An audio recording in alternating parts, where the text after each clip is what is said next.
Chapter 642. At the same time, in the forest of phantasms in the inner world, this was a place filled with electricity. The reason it was called a forest was because the scenery here was complicated. It was like the shadows of the trees.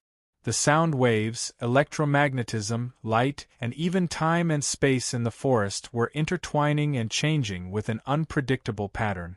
They were all visible to the naked eye. At this moment, in the depths of the forest, a person who was originally running at high speed suddenly stopped. "Boss, it sure is hard to find you here." He looked at a black stone before him and said, "Even with the constant signal you sent me, I still have to look for you for so long, of course." The one who replied him was a strange-looking black stone that was floating in the air. Its size was about 3 cubic meters. It was made of crystal. The surface of the stone was decorated with gray patterns. "The reason I am here is so that no one can find me." "Fine." The man shrugged and replied in a casual tone, "In any case, long time no see, boss." "Red Iron, I have told you many times," the stone said. "Do not call me boss." His voice and tone were soft and pleasant to the ears. "If you do not wish to call me sir, you can just call me Zero." "Fine, fine, sir." K1, Red Iron responded impatiently and then said, "By the way, how did you end up like this?" He studied Zero from head to toe. "I feel like I have seen you somewhere before." Hearing that, Zero only replied with 3 words, "Formless demon." "Yes, yes," Red Iron said. "I knew you looked familiar. So, you are the big rock from the 9 specters." "The big rock that you mentioned is a mirror file that I created for myself when the main universe of Thriller Paradise was formed," Zero replied. "When necessary, I will activate this backup." He paused. "For example, now." Red Iron said thoughtfully. "A thing that originated from you that is similar to a bin file can be listed as one of the 9 specters in the main universe. Just how powerful is your real body?" "As my subordinate, is it appropriate for you to ask such a question?" Zero said. "Also, did you get the main point of my words?" "The main point." Red Tie was stunned for a moment. "Oh, I understand." He looked at Zero again. "Did something happen to you?" "Nonsense." Zero replied gloomily. "I've already started the backup and hid in a place like this. What do you think?" "So?" Chi-Tai scratched his head. "What is it?" "No comment," Zero replied. F***CK. "Then why did you call me here?" Chi-Tai replied unhappily. "I have a mission that I need to explain to you in person." Zero's tone turned serious. "It's not safe to use long-distance communication. If the data is intercepted on the table, it will ruin everything." "The chances of that happening are slim," Akatsuki said. "But it's not zero." Zero said, "We have to eliminate the possibility of accidents as much as possible, even if the probability is very low." "It sounds like," Chi-Tai said. "This mission is very troublesome." "Yes," Zero said. "But it's still within my calculations." He paused for a second. "Anyway, compared to the mission 23 is carrying out, the risk factor of your mission is very low." That's true," Chi-Tai said. Red Iron continued, "Your battle plan of snatching SCP-079, then deliberately falling into a trap, pretending to be desperate and escaping into Pi's labyrinth, luring Link and Eden while you're at it. If I were to carry it out, it would basically fail 100%. "I know," Zero said. "I don't need any calculation to know that kind of thing." He sighed, although he didn't have the organ to breathe. "Okay, listen to your mission. On the other side, LJN Theme Park, Pixel Junkyard. Well, the environment is not bad." When Fong Bujue said this, he put his hands in his pockets and followed behind Lute. He looked around with an expression of a country bumpkin entering the city. "What do you mean by not bad?" Lute asked without turning her head.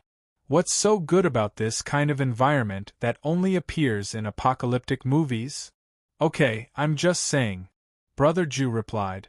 Then D2 Red turned to Loot. This is strange. Isn't this one of Origin's bases? How come the scan didn't detect any of your anomalies nearby? We've been short on manpower recently, Loot said as she turned to glare at Brother Jew. In the last mission, most of my direct subordinates were killed. Why are you looking at me like that? It's not like I killed them all. Brother Jew narrowed his eyes. As they spoke, Loot had already reached her personal sofa and sat down comfortably. After she sat down, she turned to look at D2 Red and D2 Green and threw out a very direct question. I say, the two of you, do you want to be my subordinates? 4 humans to make such a request when they had just met each other would definitely be strange. But among anomalies, there was no such problem. In the world of data, this was like a simple access operation. There was no such thing as inappropriate. This was the inner world. High-level data invited low-level anomalies to join them, and then they would expand their power and carry out their ideology. This kind of thing happened almost every moment. Hey, don't you think it's very unlucky to say this sentence together with the previous sentence? Fong Bujua would not be happy if he did not say something like this. But Loot ignored him.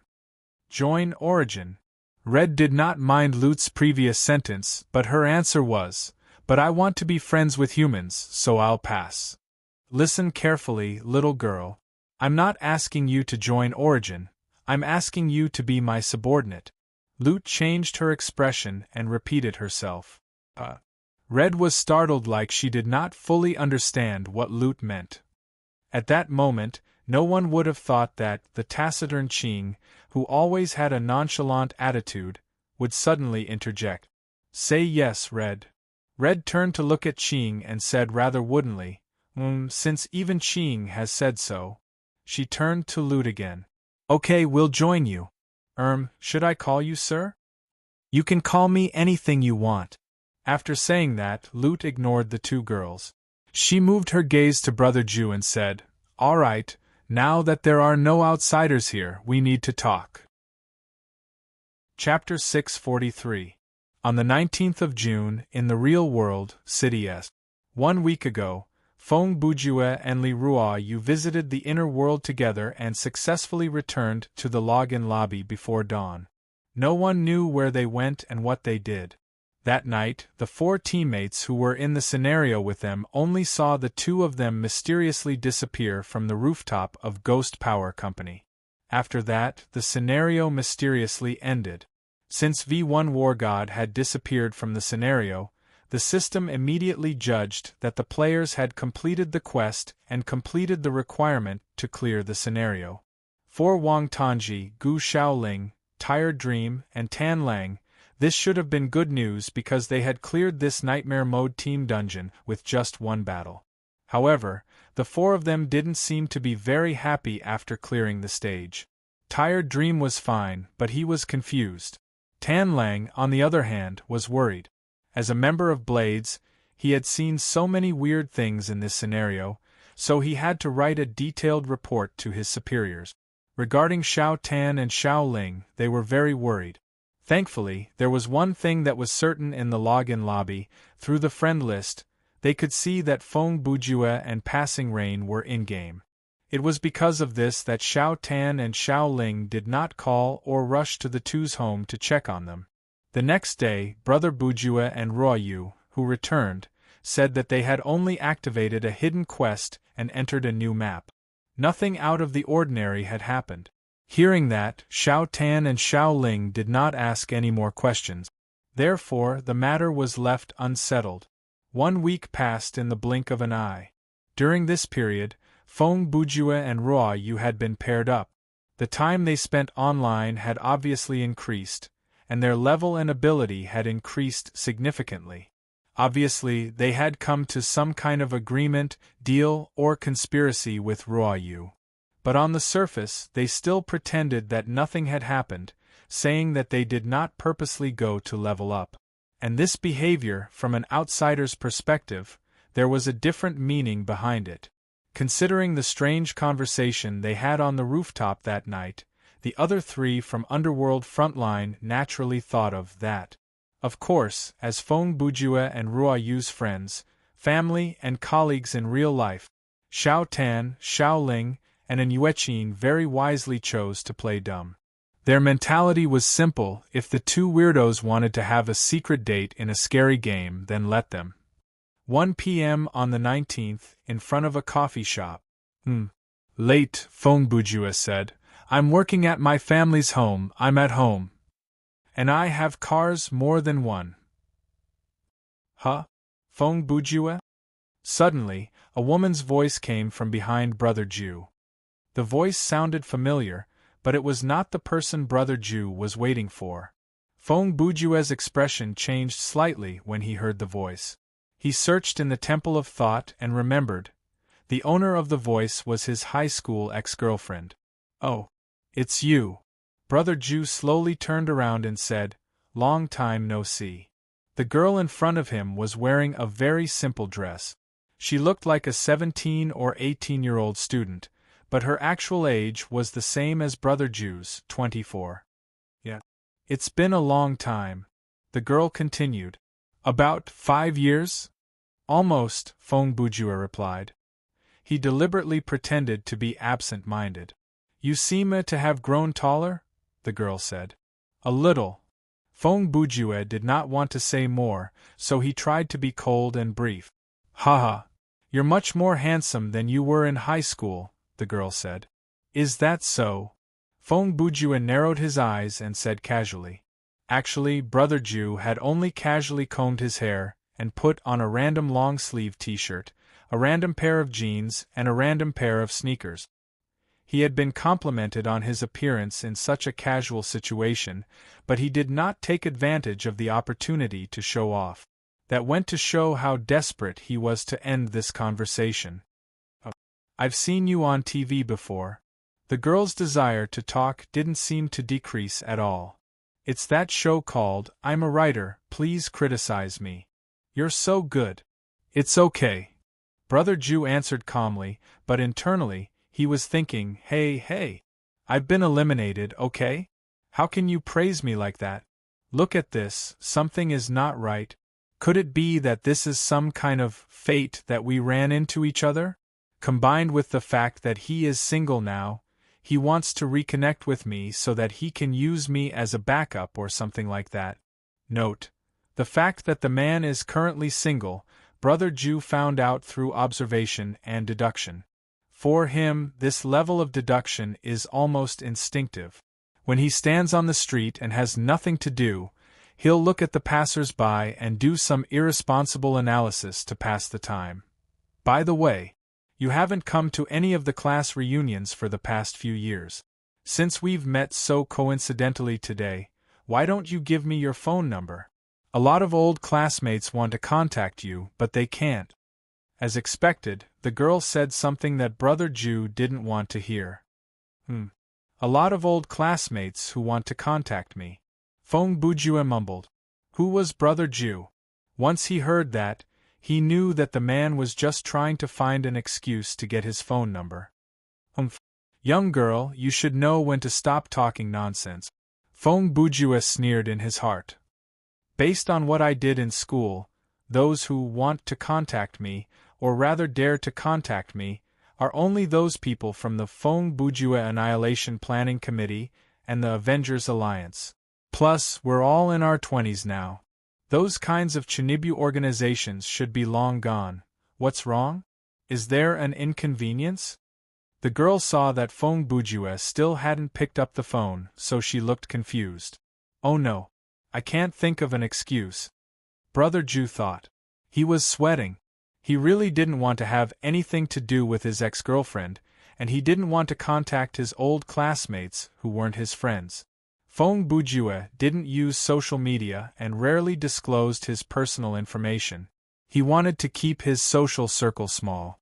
But in this situation, the girl was just talking to him normally. If he didn't even give her his phone number, it would be too weird and ungentlemanly. Phew, I say, you're really something.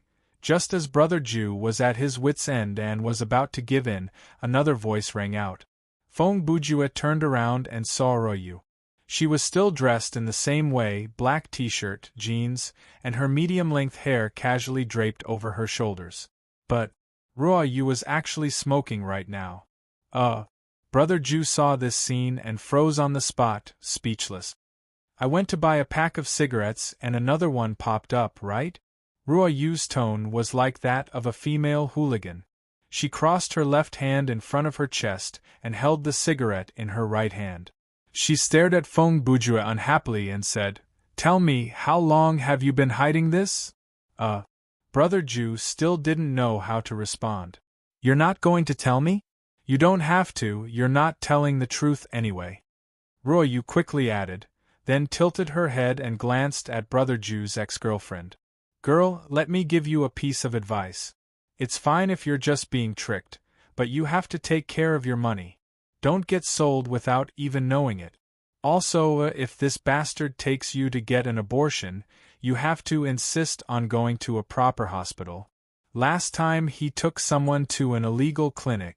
Before she finished speaking, the girl had already turned around and walked away, as if she was running away from the plague. Before she left, she glanced at Brother Ju with disgust. It seemed like she regretted taking the initiative to talk to him. Ruoyu waited for the man to walk away and disappear around a corner before putting down the cigarette. Cough cough. Cough.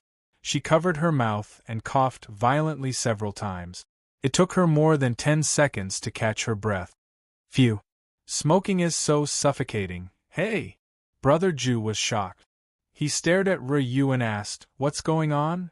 "Oh, it's like this," Ruoyu said as she put out the cigarette and threw the whole pack of cigarettes and lighter into a trash can by the side of the road. Then, she raised her finger and pointed behind Brother Ju. "Just now, I walked around the corner and happened to see you talking to her. Seeing that you were in a difficult situation, I quickly turned around and bought cigarettes and a lighter from the cigarette shop around the corner. Then, I came over to help you out." Whoa! Brother Ju wiped the cold sweat off his forehead. "You're quite good at acting. You managed to scare me."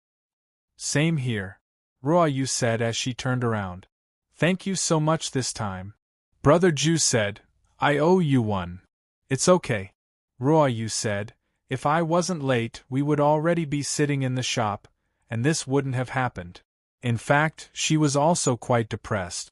Because it was troublesome to find a parking space outside, she took a taxi. On the way, there was a traffic jam, so she was more than 10 minutes late. "Anyway, let's go in first." Feng Bujue changed the topic at the right time. "Okay," Ruoyu responded, and the two walked into the cafe behind them. Chapter 644. So, you met her in your second year of high school. Ruoyu rested her chin on one hand and looked at Brother Ju across the table. They were already sitting in the coffee shop. The first thing they talked about was what happened just now. That depends on how you understand the concept of knowing. Feng Bujue used a spoon to gently stir the coffee in his cup as he replied. "Tell me about it," Ruoyu continued. I already knew her before I entered high school," Feng Bujue said. "Oh? Is she a celebrity? The school belle?" Ruoyu asked again. "No, I suppose you can call me the prettiest girl in the class, but that is not the main point," Brother Ju replied. "The main point is, before I even stepped into the door of high school, I already know everyone at school." Huh! Ruoyu heard this and was slightly taken aback. However, in the next second, she understood what Brother Ju meant. "You did your research beforehand?" "Yes," Feng Bujue said in a very calm tone. "During the summer after graduating from junior high school, while my peers were running around cram schools, internet cafes, cinemas, and swimming pools, I was doing secret and rigorous research." He paused for 2 seconds, took a sip of coffee, and continued. "First, I used some connections and successfully obtained the name list of all the students in Chinyu High School." "Connections?" Ruoyu was puzzled. "Yes, connections." Feng Bujue nodded and replied, "I have people in the Education Bureau." "In the Education Bureau? There's your people." Ruoyu looked at Brother Ju with a half-smile and repeated what he said. She continued, when you were 15, yes. Feng Bujua nodded. I merely pretended to be a 12-year-old lowly and had an online relationship with a married uncle for a few months. From there, I managed to get my hands on some of the indecent pictures that he voluntarily sent me and a large amount of unsavory chat history. From then on, he became my lackey. Ruoyu did not know what to say. Technically speaking, this is not a very difficult thing to do. Feng Bujue continued, a lot of civil servants' information can be found on official websites. Based on this information, I can find their accounts on social media and add them as friends before taking further action. He took another sip of coffee. Phew. Anyway, decent people won't take the bait. If they're perverted, they deserve to be threatened and used. I won't judge your motives, but your methods are equivalent to extortion. Ruoyu continued, you didn't consider the consequences when you did it. Humph. Of course, I considered the consequences. Feng Bujua sneered and replied, so I was very clear that there were no consequences. At that time, I was 15 years old, and my criminal responsibility was limited. According to the criminal law, if a person who was 14 years old and under 16 years old commits intentional homicide, intentional injury causing serious injury or death, rape, robbery, drug trafficking, arson, explosion, and spreading dangerous substances, he should be held criminally responsible. Except for the above 8 crimes, people of this age are not criminally responsible. At the same time, the criminal law clearly states that if a person who is 14 years old and under 18 years old commits a crime, he should be given a lighter or mitigated punishment. Please note that there is no extortion in this article. Also, the definition of extortion refers to the act of using threats or coercion against the victim for the purpose of illegal possession. But in my case, I didn't ask for any financial information from the target. Even when the other party offered to buy back the photos and chat records with money, I expressed my refusal. Feng Bujua finished this long paragraph in one breath. He paused and said, in summary, even if he called the police, he wouldn't be able to convict me. On the contrary, he might be sentenced for obscenity. Even if it doesn't meet the sentencing criteria, his family and career would be ruined. Once this matter is exposed, he would be fired from his job and would never be able to raise his head in front of others for the rest of his life. Ruoyu heard this and took a sip of coffee to calm herself down. You've been so evil since you were young. Does your family know? I don't think so. Feng Bujua shrugged. In any case, the reason I'm telling you all this is to give you an idea of the way I did things back then. If you hear the term network again, I won't ask about these details anymore. Ruoyu interrupted. Okay. Feng Bujua nodded and paused for 2 seconds. He brought the topic back to the part he didn't finish before, that, in addition to the basic student list, I also took a look at their past academic results, family situation, and other information. He looked up and said thoughtfully, one summer break is enough to remember all these. As for the information of the teachers and school leaders, I had already done a thorough investigation when I applied for this high school. Everything is under control. Why did you do all this? Ruoyu continued. Do you want to be the man who dominates Qingyue? No, it's just to make the school life safer and more comfortable. Feng Bujue tapped his temple with his finger. Information, or intelligence, is one of the most precious resources in the world. Once you have the information, you have the initiative. He licked his lips. Humans are animals who are good at disguising themselves, especially in an unfamiliar environment, when facing a group of strangers of the same kind. At this time, calm judgment is not enough. You must have enough information to support it, then you can expose those who are wearing masks. He smiled. It's precisely because I understand this that I was able to tell on the first day of school which one of my classmates is a delinquent, which one is a model student, which one is a green TB*TCH, Which one is a homicidal maniac with latent violent tendencies?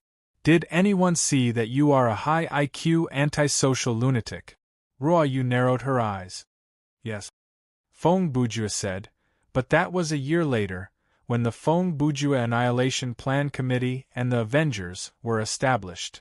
I don't know why, but when I heard the names of these two organizations, I didn't think it was strange at all. Ruo Yu's tone was gradually tainted with Brother Ju's sarcasm. Okay, let's talk about that person. Brother Ju continued, as I said, I knew her when I first entered the school. She knew me. It should be in the second year of high school. At that time, my reputation in the school's underworld had reached its peak. So, as the backbone of the student council, she also knew my name. Haha. Ruo Yu laughed dryly. She was too lazy to continue the conversation. She just asked indifferently, and then, did you take the initiative to pursue her? Or, yes, I did take the initiative. Feng Bujue interrupted Ruo Yu's words, but I don't like her, I just need a girlfriend. From a variety of perspectives, as long as one pondered over these words for a bit, they would reveal a very nasty message. You scum. Ruo Yu's expression suddenly became cold. Don't misunderstand. Feng Bujue also realized that his words could easily cause a misunderstanding. I didn't mean that. Then what do you mean? Ruo Yu asked. The thing is, Feng Bujue said, Xiao Tan and I have been classmates since elementary school, you know that, right? Yes. Ruo Yu responded. Xiao Tan's family situation, I don't need to say more, right? No need. Before junior high school, the situation was fine. After all, everyone was still young.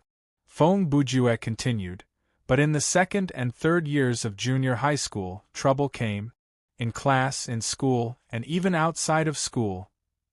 There were girls with impure motives who chased after Xiao Tan. Please note that I have evidence when I say that their motives are impure. I did a detailed investigation of their family background and lifestyle. Okay's get to the point. Ruo Yu really didn't want to hear the details. Feng Bujue nodded and continued, as for Xiao Tan, you know. He's not stupid, but he's too kind. It's not that he doesn't have the ability to see through liars, but most of the time, he's more willing to believe that others are good people. Of course, there are also people who are moved by his Jesus-like feelings and can't bear to do it, or even really like him, but those are the minority. Most of the time, it's still me who has to deal with those guys with evil intentions. Does this have anything to do with you? Ruo Yu asked. Don't worry, we'll get to it soon. Brother Bujue continued, then we went to high school. Xiao Tan's qualities are there. He's handsome, comes from a rich family, and is very innocent. You know, these days, a lot of girls are very casual. There are a lot of young girls in high school who have fallen for Xiao Tan.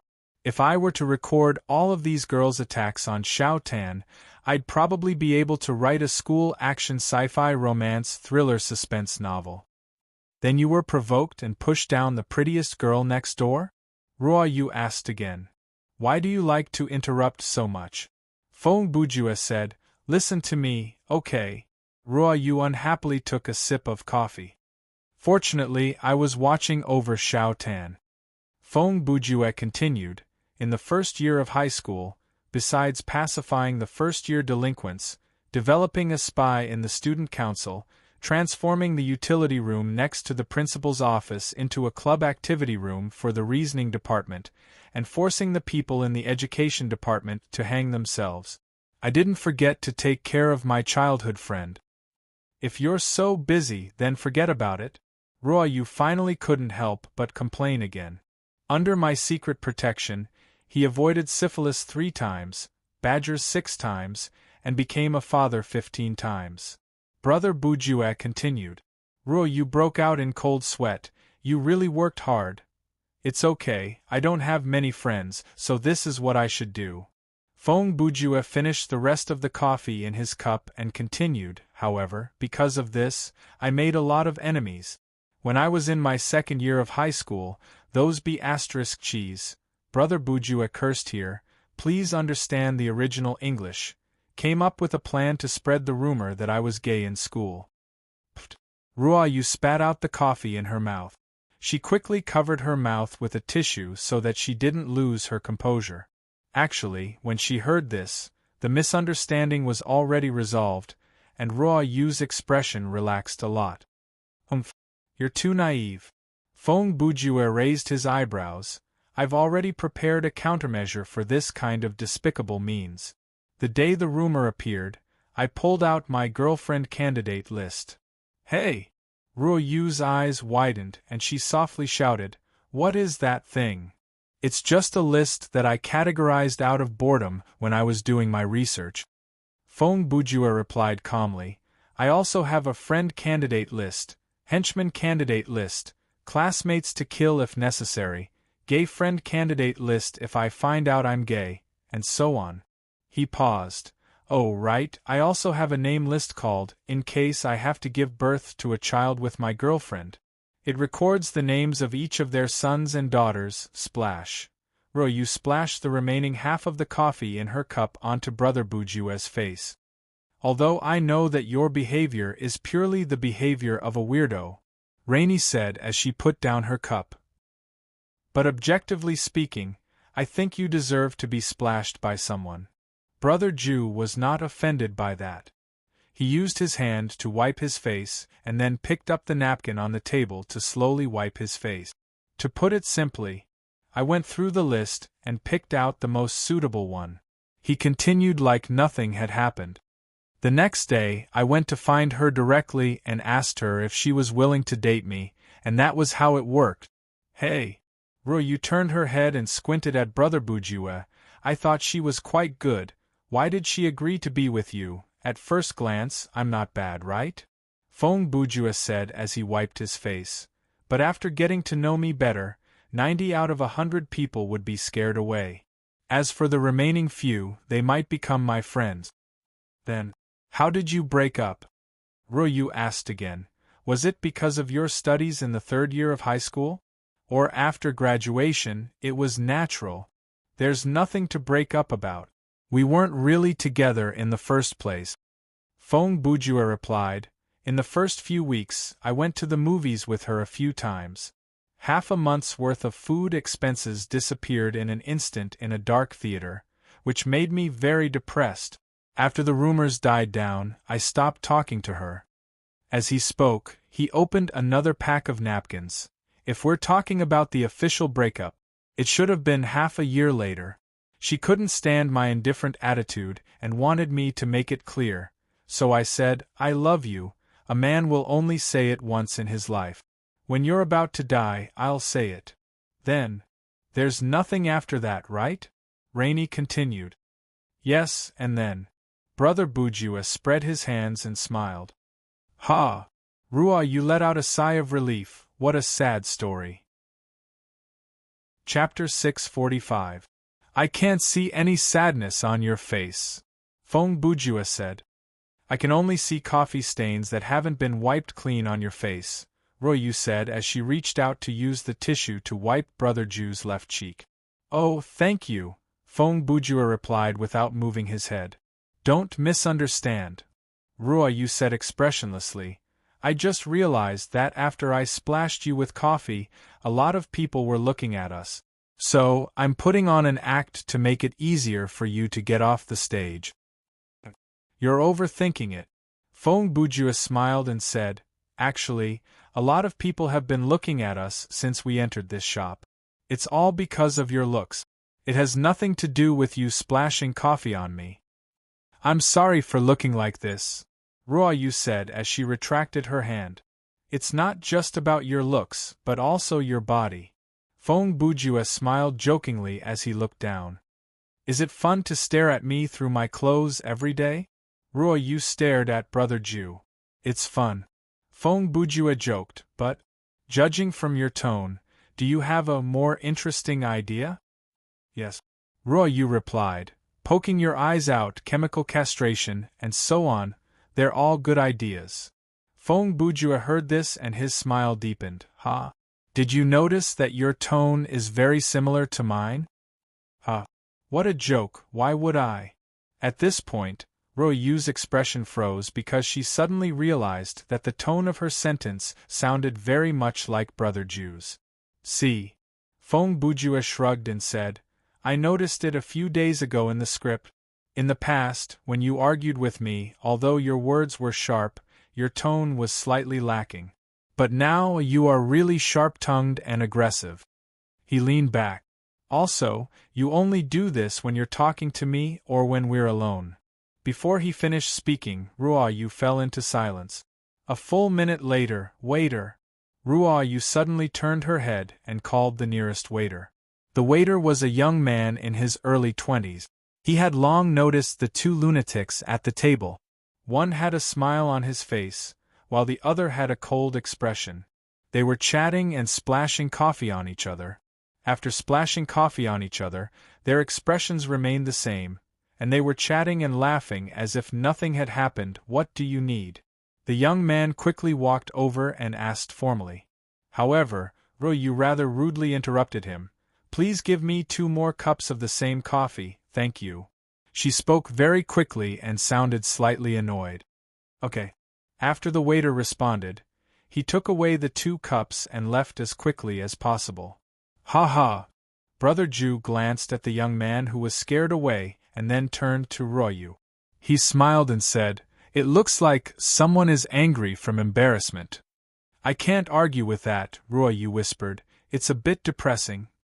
Compared to being depressing, Feng Bujue said, it's more like being embarrassed. The coffee will be served hot in a while. Ruoyu glared at Brother Ju unhappily. So you better restrain the excitement in your eyes. Okay. Brother Ju changed his expression and immediately put on his usual listless expression. I won't talk about this in the future. You should be careful. Of course, if you can't change it, I don't mind. Humph. Ruoyu didn't respond. She just sighed unhappily. Due to her anger, a touch of crimson climbed up her white cheeks.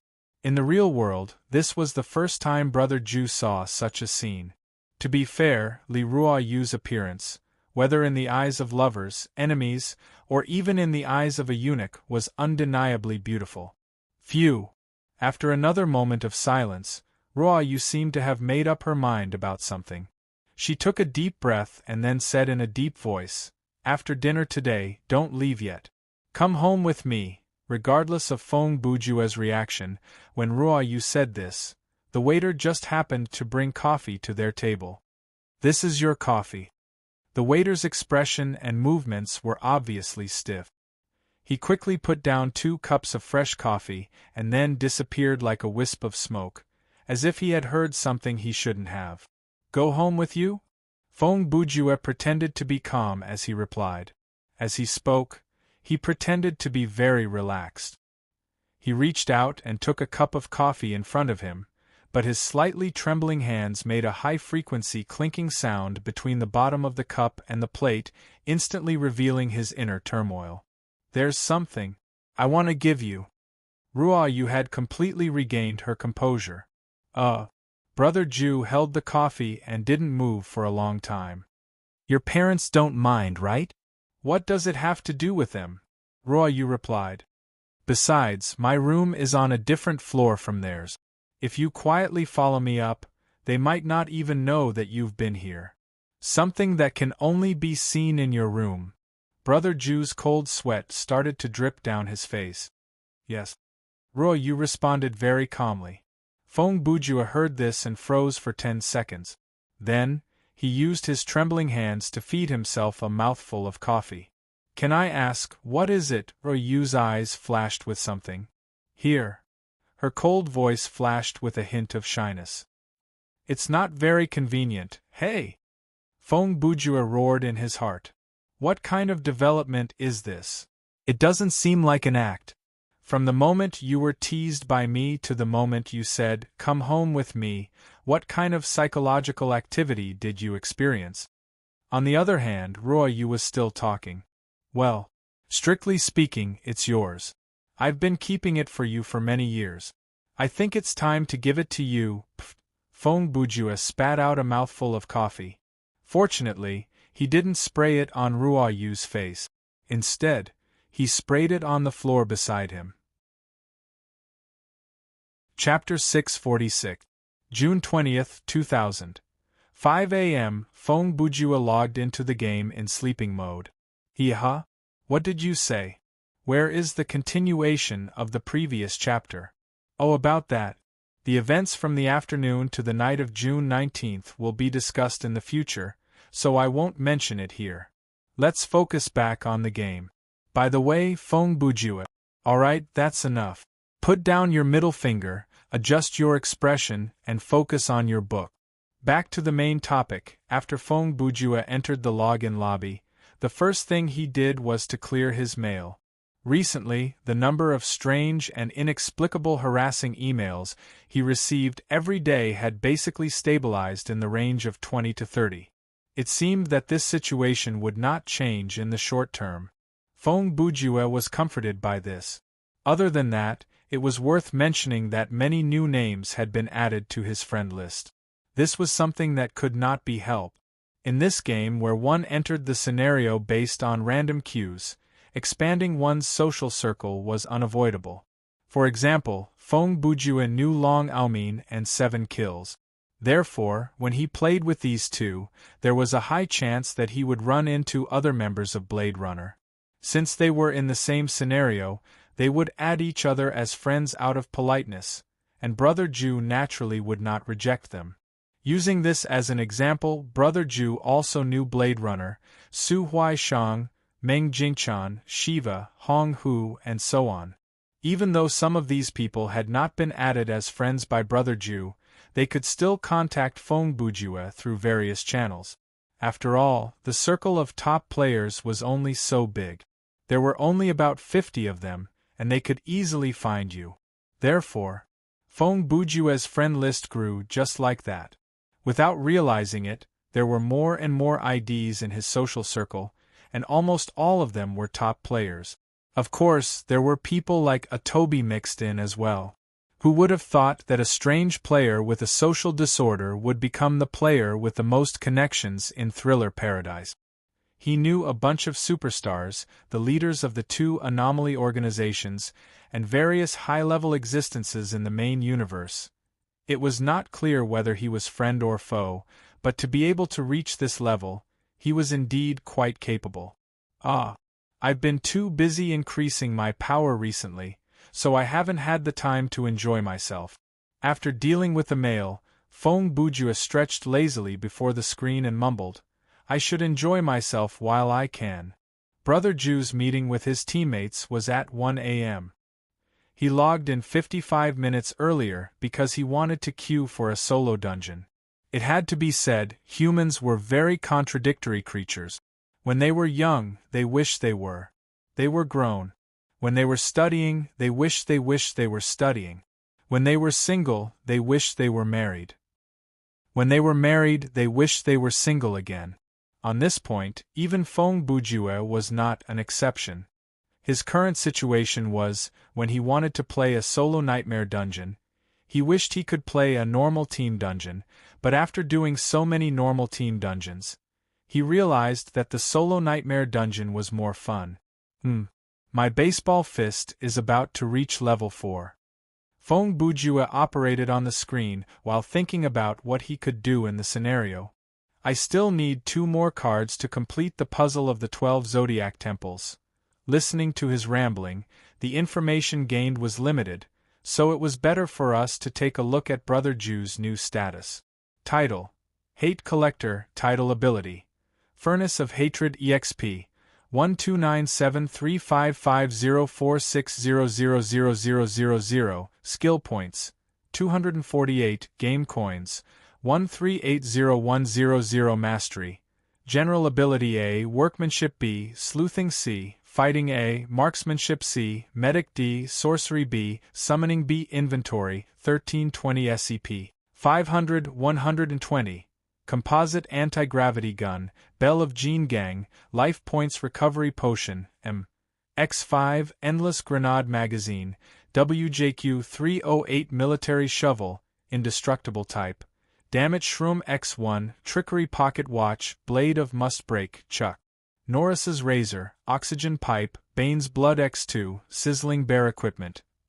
Death Poker, Sorcery Weapon, Echo Armor, Artemis's Embrace, Alchemist King's Taunt, Void Walk, Phantom Madam's Caress Storage, October 15th Puzzle Card, Sheep X2, Puzzle Card Cow, Puzzle Card Scorpion, Puzzle Card Crab, Puzzle Card Fish, Puzzle Card Lion, Puzzle Card Twins, Puzzle Card Bow and Arrow, Puzzle Card Bottle, Pokerman Hero ID Card. Skills Column, 1/12 Not So Hasty Repair Spiritual Body Enhancement Technique Demon King Flame Killing Purgatory Summoning Technique Musashi Jepporang Kyaku Sandstorm Tri-Cannon Summon Technique Moss Sun Wild Ball Fist Devilish Child's Lower Whip Kick Magical Finger Unequipped Skills. Ice Alchemist's Persistence, Southern Dipper Flying Dragon Fist.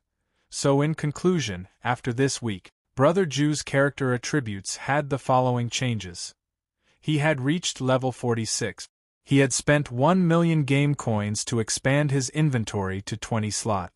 His workmanship, detection, sorcery, and summoning had all increased by 1 level. Items acquired, through the trading house, 3 new puzzle cards that fit the theme of the zodiac. The magic spiritual pivot, which was the key to the inner plane, had been consumed. There was only 1 piece of SCP, 500 left, and the number of Bane's blood had decreased by 2. Miss Moxie's bad temper, jazz dance, and the alchemy amplification device had all been consumed by the Type 0 Magic Crusher. These were the changes that could be seen at a glance. The last thing that needed to be mentioned was his new equipment and new skills. First was the masterpiece of the Type 0 Magic Crusher, Thundering Dragon. Note that these 2 words were not pronounced Flame Dragon, but Yida. Name: Thundering Dragon Type. Weapon Quality: Legendary Attack. Attribute: Special Effect.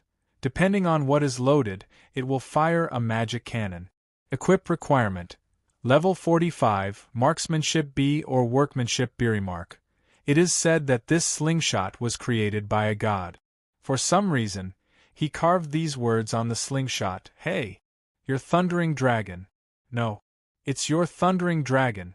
Next was the ultimate skill that Fong Bujue had spent 20,000 skill points to buy from the thriller box. Name: Telepathic Finger Skill Card. Attribute: Active, permanent skill type. Fighting effect: Penetrate a steel wall with a single strike, retreated with a 2-fingered weapon, no cooldown. Consumption: 100 stamina points. Learning requirement: Fighting Mastery. Arimark. Stars last night, wind last night, west of the Painted Tower, east of the Osmanthus Hall. The body does not have the wings of a colorful phoenix, but our hearts are connected. Chapter 647. Counting from the day Thriller Paradise was released, the game had been running for 70 days already. Today, the level of the top players had already risen to around level 45. As for their specializations, equipment, and skill combinations, they had basically completed their training. Under normal circumstances, a player who was above average at this stage would have at least 1 main mastery that was level A and a secondary mastery that was no lower than level B. Other than that, the other mastery would be seen as secondary or not good at. Even though Fong Bujue's mastery level was higher than a normal player's, he met this standard as well. No matter what, a level C marksmanship mastery was definitely not something he was good at. Therefore, when he obtained Sizzling Cat, Fong Bujue stuffed Miss Moxie's bad temper into the disintegrator. Note: Brother Ju sent Miss Moxie's bad temper into the disintegrator after Sizzling Cat was created. Now, he has moved on to the next piece of equipment. It was undeniable that Miss Moxie's bad temper was quite good in the early stages of the game. However, with Brother Ju's current ability, the practicality of an assault rifle was very low. If he had a marksmanship skill that was related to firearms, it would be a different story. Unfortunately, he did not. Other than that, Death Poker, Compound Anti-Gravity Gun, Rankyaku, and even Tri-Beam, they were all mid-range and long-range attack. In terms of effect, from weak to strong, from point to point, they covered everything. In terms of accuracy, Death Poker had 100% accuracy, and the control of the other weapons was not bad either. Under such circumstances, he had obtained the legendary slingshot of Serene, so there was no need for him to prepare another long-range weapon in his inventory. That was how Feng Bujue's equipment had changed. Next, there was the issue of skill allocation. Brother Ju had previously downloaded the consumable version of the Magic Beam Cannon and the permanent skill Phantom 7 Feet from V1 Ares. He had given them to Xiao Tan and Xiao Ling respectively. Needless to say, 1,000 Feet Phantom Shadow was a skill that could only be learned by AB rank sleuth, and it was very suitable for a gunner like Xiao Ling who would be forced into a passive state when facing a strong enemy in close combat. Magic Beam Cannon was a very good trump card. Rather than leaving it in Brother Ju's skill slot, it was more reasonable to let Xiao Tan have it. This was Feng Bujue's choice of skills, including items and others. If he had no use for something, no matter how strong it was, he wouldn't hold it in his hands. What he wanted was a skill that was highly operable, highly profitable, and, best of all, strategically significant. For example, telepathic finger. The skill description for this skill was comparable to Mantra of Heaven and Earth inversion. Only the 2 lines of words in the skill slot were easier to understand than Heaven and Earth inversion, Heaven and Earth inversion. Of course, for Feng Bujue, who had read a lot of poetry, Thunderbolt poetry, and books, wuxia novels, even without looking at the skill description, he knew the general effect of telepathic finger. Speaking of which, that day when Brother Ju saw this skill inside the thriller box, he made the decision to buy it without hesitation. He spent more than 20,000 skill points without batting an eyelid. Fine. He blinked a few times. Fine. He almost cried, but that was not the main point. The main point was that telepathic finger was indeed worth that price. However, after obtaining this super powerful skill, Feng Bujue's skill slot became even more stretched. After some consideration, he removed Ice Alchemist's dedication. This was because his 12 skills only involved 4 masteries: fighting, workmanship, sorcery, and summoning. The levels of these masteries were 1A and 3B, and the skill activation success rate was 100% and 190%. Some of them were non-combat skills, so he did not need the support of passive skills. It was worth mentioning that Brother Ju swapped out Devil's Inferno Scorch to replace Flying Dragon Fist. Since the attack style was similar, he chose the former, which was less powerful but had shorter consumption and cooldown time. Obviously, with his fighting mastery reaching level A, he had started to consciously increase the usage rate of his sorcery skills to train his sorcery mastery, which still had room for improvement. Alright, about Feng Bujue's new equipment and skill, as well as some other related stuff, that's all for now. I believe everyone can't wait any longer, so, Feng Bujue, level 46, please select the game mode that you wish to join. You have selected single-player survival mode, Nightmare. Please confirm. Confirmed. Generating scenario. Downloading. Please wait a moment. Welcome to Thriller Paradise. A thick and unique male voice announced the opening of the scenario. Download complete. You are currently playing single-player survival mode, Nightmare. A scenario introduction is provided in this mode, and there is a chance of triggering hidden side missions and special world building. Reward for clearing the scenario. When the reward is calculated, you will gain 90% extra EXP from clearing the scenario. Playing the scenario introduction soon. The game will start immediately after that. Feng Bujue's body was not under his control. He was watching the opening cinematic from a first-person perspective. The scenery in front of him seemed to be an aerial shot of a helicopter. The blue sea, the warm sea breeze, the silver-white beach, the lush forest. The entire opening cinematic was like this, and it felt like some kind of tourism promotion. However, the scenario introduction of this nightmare mode was very shocking. This is the Carnabas Islands. A beautiful paradise, a dangerous wilderness. The voice of the narrator was the male voice from earlier. His voice sounded like the kind of narration commonly used in foreign movie trailers. It was low, powerful, and very provocative. 10 celebrities from all walks of life in America are about to embark on an adventure that they will never forget. What the hell is this? Could it be Survivor, a reality TV show? In this show, the participants are trapped in a specific environment and rely on limited tools to survive. They participate in a competition, and the final winner will win a prize of $1 million USD. Fong Bujua heard this and mumbled in his heart. That's right. Bankers, entrepreneurs, popular idols, rock singers, famous actors, they all come from different backgrounds, but they all have one thing in common: they just want to win. Fong Bujua said. They are all drug addicts. Hey!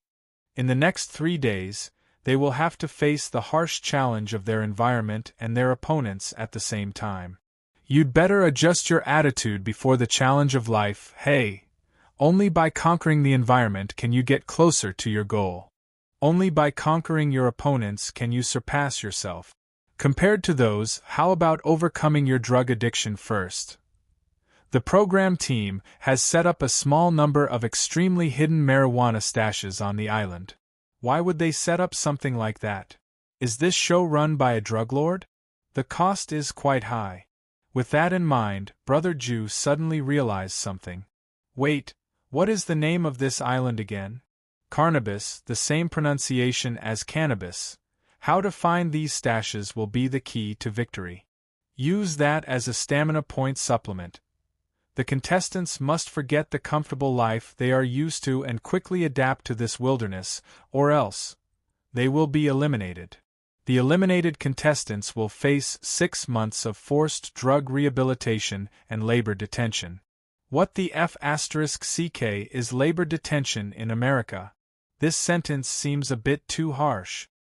In the end, only one person can stay and be unconditionally bailed out. Is this really okay? This is letting the tiger return to the mountain. 72 hours, 10 people, 1 survivor. In all senses of the word, they are all survivors. What you are watching now is the world's highest-rated reality show. I have no doubt about this. Fong Bujua responded to the narration one by one and complained in his heart. No matter which universe it is, the guy who came up with the idea of this show, the TV station who bought the copyright of this show, and the investor who invested in this show, they are all F***king amazing. Wild, seeking, poison. Chapter 648. Important note. All the names in this story have nothing to do with reality. There are no insinuations or reflections. If there are similarities, it is purely a spoof. Fong Bujua thought that the opening cinematic would end there, but it had just reached its climax. With a flash of the camera, the introduction of the contestants segment began. The first to appear on screen was a middle-aged man in a light blue shirt and black trousers. He was Caucasian and looked very patriotic. He had short brown hair and a pair of black eyes. He also wore a pair of glasses. Contestant number 1, William Henry Bill Block 3. A famous entrepreneur, philanthropist, and one of the best software engineers in the world. Following the narration of the narration, the overbearing and cool sound effects and subtitles were inserted, and the camera began to rotate 360 degrees around the contestants. He's a genius who does things his own way and is a maverick, but he's also a genius who's admired by tens of thousands. Will his IQ of more than 160 give him the upper hand on the island? What I'm interested in is, how did you get someone with an IQ of more than 160 onto this island? Fong Bujua complained in his mind. The next second, the screen switched to the introduction of the second contestant. It was also a Caucasian man who looked about 55 years old. He had gray hair and wore a pair of black-rimmed glasses. He was wearing an expensive dark blue suit with a shirt and tie inside and leather shoes on his feet. Contestant number 2, Warren Baxter. The world-renowned god of stocks, philanthropist, and investment master. Just like the previous contestants, the camera also rotated when he was introduced. He has a unique vision and is calm and experienced. His wisdom in investment is beyond the reach of the world. I don't know if this wisdom can make up for his lack of physical fitness and make him stand out among the 10 contestants. Hey, is this okay? It's just a name change. The basic setting is exactly the same as some of the super famous people in real life. Brother Jew's nagging didn't change anything. The contestant introduction continued and the third person quickly appeared on screen. This was a female contestant who was also Caucasian. She was wearing a pair of hot pants and an off-the-shoulder white t-shirt with a black vest.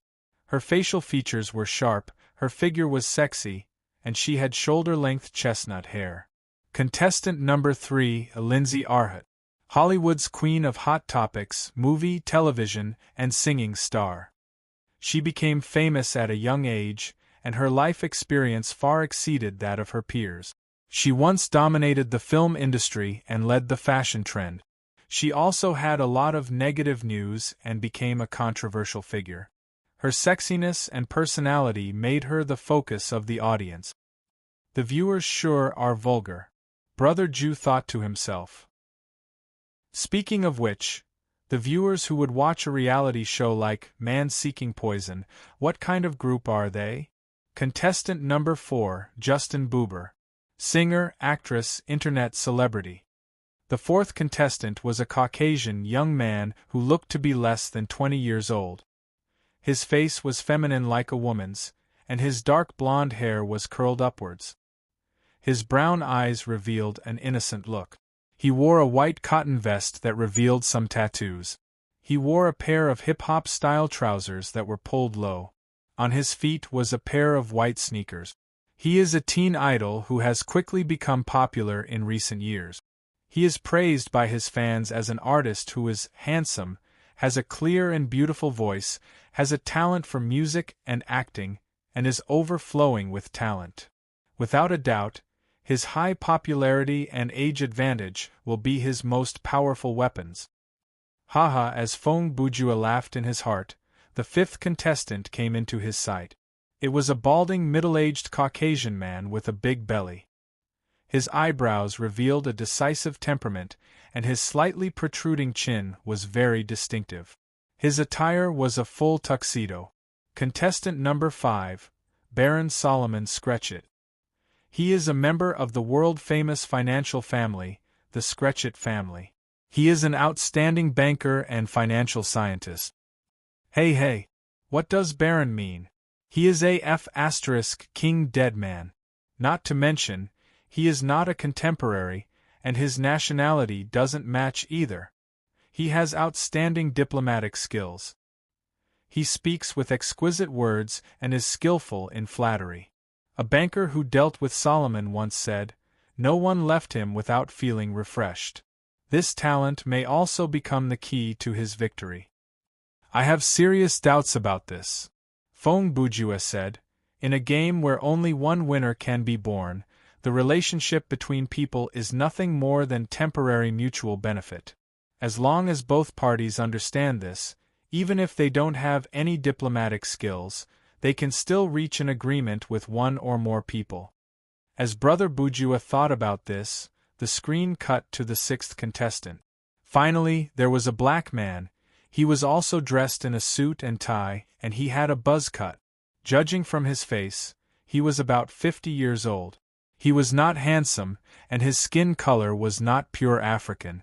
He was probably mixed race or a soy sauce dealer. Contestant number 6, Balak Hussein Agwanhai. Lawyer, politician, former U.S. president. Hey! Fong Bujua was shocked. How did you catch this guy? Is this show made by aliens? From a rebellious teenager, to a law professor, to the President of the United States. He is a legend who changed his destiny by relying on hard work. He is also the only celebrity who took the initiative to participate in this show. Please wait and see what his performance will be like. Is a former president that lonely? Although I know that the President of the United States is very unpopular after he retired, and no one wants to assassinate him, but you don't have to look for trouble. Just as Brother Bujua was shocked by Aguanhai's appearance, another contestant came up. Contestant number 7, Osama Beep, Muhammad Beep, Awad Beep, F***CK. Born in a construction and industrial family, this season's mysterious contestant. Mysterious my ass. Even the Shaolin monks know that you are the leader of Al-Qaeda. You even added 3 silencers to your name, how sharp. Brother Bujua looked at the thin Arabian bearded man on the screen, and went completely crazy. He is handsome, has 5 beautiful and well-educated wives, more children than you can count with 2 hands, and more family assets than you can use to engage in various businesses. What kind of career? Isn't it just a terrorist organization? And what kind of introduction is this? It's so different from Ao Guanhai's. This is a conspiracy by the US media. Whether this mysterious contestant is a pampered person or an excellent soldier will soon be revealed. After the introduction of contestant number 7, it was time for the 8th contestant. Contestant number 8, Ismail Gu. Graduated from the International Finance Department, handsome and noble second-generation son of a rich family. Accompanied by the narration, an Asian man appeared on the stage. He was similar to contestant number 4. He was a handsome young man, but he was a few years older. He had peach-shaped bangs and wore a casual suit. He was handsome and slightly taller than contestant number 4. He is a golden bachelor, the object of admiration of countless girls. Caught in a scandal, he was quickly forgiven by all sectors of society. However, some relevant people around him, several government law enforcement agencies, and even some drug-related bills were questioned and criticized. With his excellent comprehensive ability, he is regarded as the most popular winner of this season.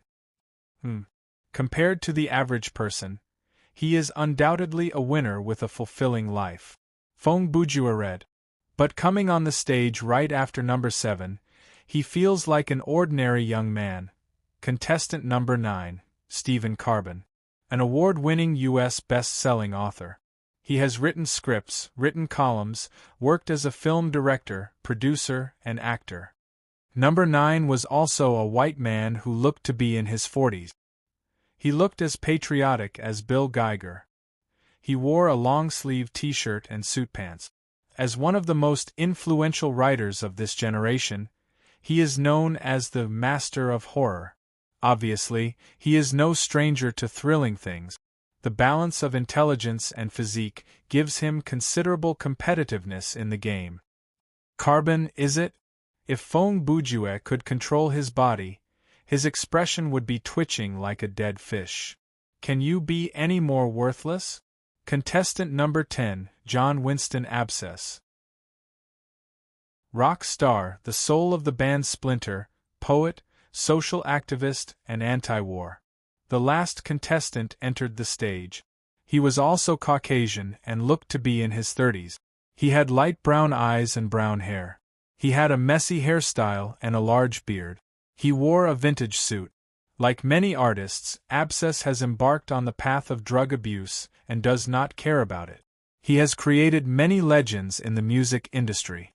Will he be able to create a legend in our show? Just based on these 10 incredible contestants, this show is already a legend. Fong Bujua said. Whatever. Anyway, this introduction is about to end. Indeed, this might be the longest script introduction Brother Jew had ever read, but it was not over yet. Bang!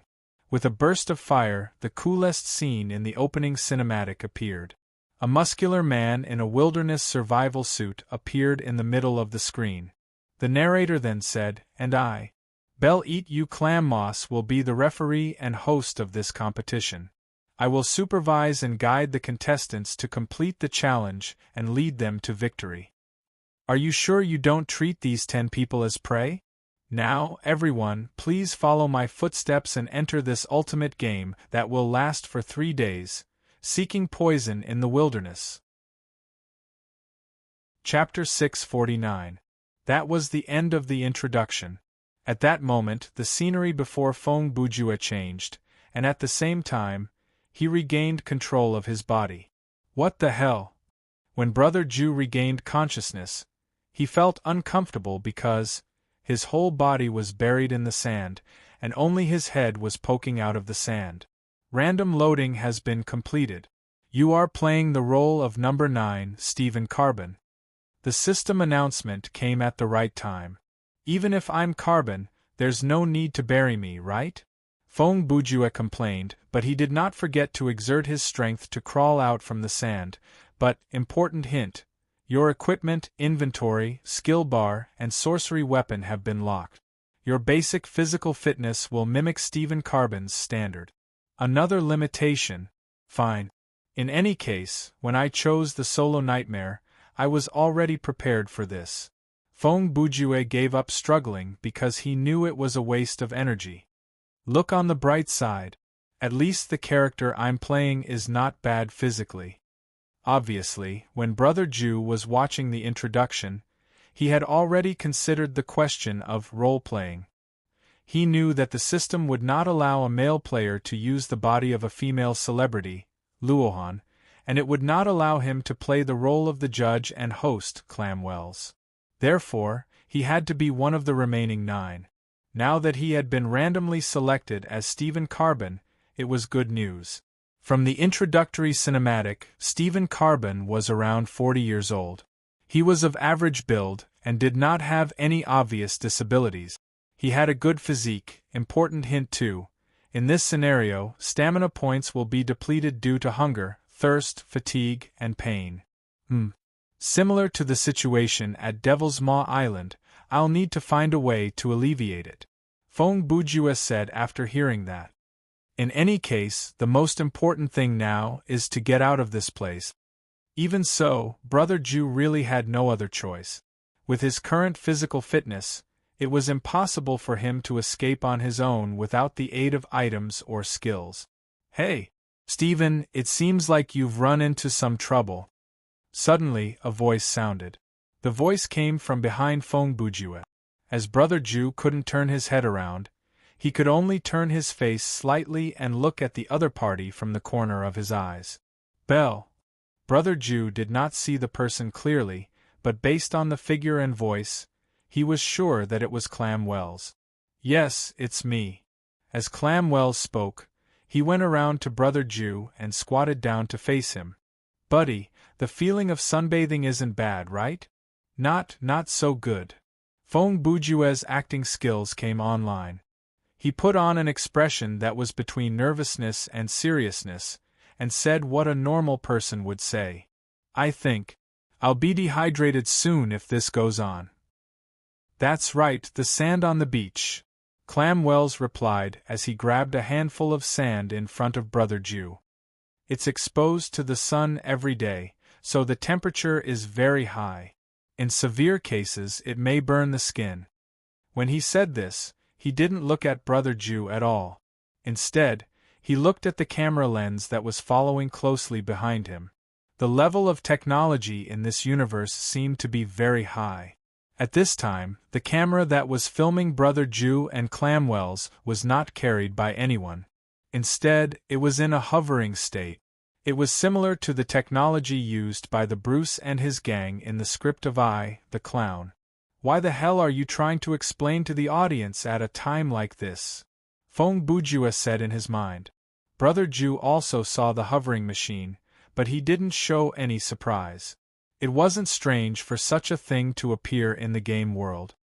Okay, I think the audience doesn't want to see you quit at the beginning of the game, Clamwells said as he removed the large backpack on his back. Then he reached out to dig at the sand around Brother Ju's neck. Let me give you a hand, buddy. Before he finished, he had already dug up a large pile of sand with his bare hand. In less than 3 minutes, He had dug up all the sand above Brother Jew's chest and used 2 strong arms to pull him out of the sand. "Are you okay, Stephen? Are you okay?" Clamwells asked in a relaxed tone after doing all this under the hot sun. He didn't even take a breath. "I'm fine." Fong Bujue pretended to be grateful and replied, "Thank you, Belle." "You're welcome. This is my duty," Clamwells replied. "Guide and supervise, do you still remember?" "Yes, I remember." Fong Bujue didn't say too much and gave the most basic answer. Brother Ju had interacted with many different types of NPCs in many different scenarios, so he knew very well that in this situation, he should speak less and listen more. "Let me see a long-sleeved t-shirt, suit pants, leather shoes." Clamwells started to study Brother Ju's attire. As he did so, he commented, "Do you think you're here for a vacation, Stephen?" Clamwell's action was undoubtedly a performance. As a member of the show, he naturally knew what the contestants were wearing when they came to the island. He was just doing his routine. "No. Fong Bujue understood this kind of trick used in reality shows. He purposely made an awkward expression and stuttered half a sentence. "Never mind. At this point, you'll have to wear these to conquer the wilderness before you." Clamwells interrupted him and turned to open his backpack. "Every time you meet Belle, you can use him to retrieve 1 item from your inventory. Multiple consumables stacked in the same inventory will be removed." At that second, the system announcement appeared before Brother Ju's eyes. "You know the rules, Stephen." Clamwells squatted next to the backpack and rummaged through it. "Tell me, which survival item do you wish to take from me?" For a normal person, this setting should be a test. Because the inventory in the game menu was locked, the players could not see what was inside their backpack. In other words, the players had to rely on their memory to pick the item that they needed. But for Fong Bujue, this was a piece of cake. "I want the WJQ 308 military shovel." He only had 13 items in his backpack.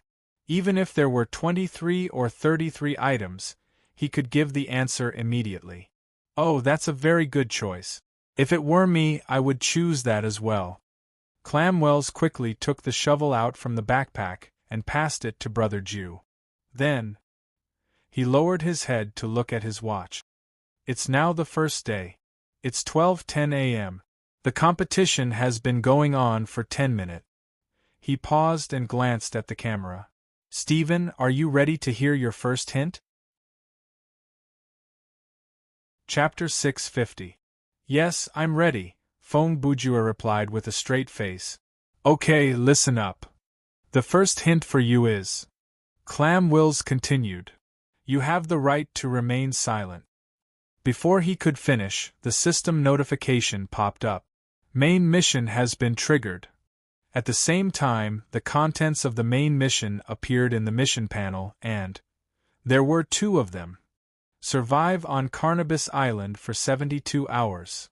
Complete at least 6 of the challenges given by the program team. "Do I need to repeat myself, Stephen?" "Stephen," said Clam Giles. "No, I heard you very clearly," Fong Bujue replied. "Very good," Clamwells said. "Then, I should be going." As he spoke, he closed his backpack and put it back on. "Good luck, Stephen." After saying this, he turned around and ran along the beach. "Goodbye, Belle." Fong Bujue looked at the back of Clamwells and shouted. Clamwells did not turn back. He only raised one arm and waved as a gesture to Brother Ju. He ran very fast, as if he was not affected by the sand at all. In less than a minute, he turned a corner along the edge of the island and disappeared from Brother Ju's sight. "This guy. Is he really human?" The next second, Brother Ju's eyes slowly moved down and finally fixed on an oval depression on the beach. That was where Clamwells had placed his backpack. He just placed the backpack very lightly on the beach, and the pressure created such a depression. Brother Ju said as he squatted down and reached out to touch the sand at the bottom of the depression. The pressure is more solid than I thought." As he said this, Brother Ju raised his head and looked at the footprints left behind by clamwills on the beach. At the very least, he should be carrying no less than 30 kilograms. As he said this, he stood up and swatted away the remaining sand on his body. The sun is hot above his head, and he rescued me in an environment of over 40 degrees Celsius. Then, he calmly carried a backpack that is tens of kilograms and ran away with light steps. He suddenly laughed. Ah. His physical fitness is at least above a level 30 gamer. Thinking about this, Feng Bujue did not stop moving. As he thought about this, he had already started to jog toward the forest by the beach. The forest was very dense. At a glance, one could see the lush vegetation and scaly rocks. The sun shone through the canopy and embellished the dark forest with countless spots of light. Phew! It's still cooler under the shade of a tree. After Feng Bujue came to the edge of the forest, he sat down with his back against a tree. He did not hurry to enter the forest. Instead, he removed his shoes and socks and carefully shook the sand off them. He understood that the journey ahead was still long. If he could make his feet as comfortable as possible, it would at least lessen the fatigue that came with the trek. Currently, it is unclear what the purpose of the hint is and what the actual challenge is. The scenario synopsis did not mention. Brother Ju mumbled to himself as he put on his shoes. But the main mission of the challenge has to be incredibly difficult, because the mission of survive for 72 hours is too easy. Even if I do nothing and just sit here for 3 days, I might not die. His speculation was correct. In this show, if the contestant only wanted to survive until the time limit was up, it was not that difficult. Theoretically speaking, as long as the contestants stayed in a relatively safe place and used their shoes to collect their own urine, they could survive for 3 days. Of course, that was the stupidest and most passive way of doing things. So far, no one had done something like that. After all, this was a show. There were still and moving cameras everywhere on the island. Private footage would naturally be edited out or censored in the later stages. The big shots who were caught to participate in the show were all reputable figures. They wouldn't go so far as to finish the competition like this. Wait a minute. What is going on? Feng Bujue put on his shoes and was about to stand up when he noticed something horrible. I've been under the sun for more than 10 minutes, and I've lost 1,500 stamina points? Brother Ju looked at the game menu with disbelief. He would always check his remaining stamina points before he made a move, and now it looked like that was a good habit. TSK. If that's the case. Brother Ju quickly calmed down and said, the actual number of stamina points is meaningless. Not only physical fitness, even my stamina points are calculated based on Stephen Carbon's actual condition, so the deduction is based on a percentage. Now that he thought about it that way, everything made sense.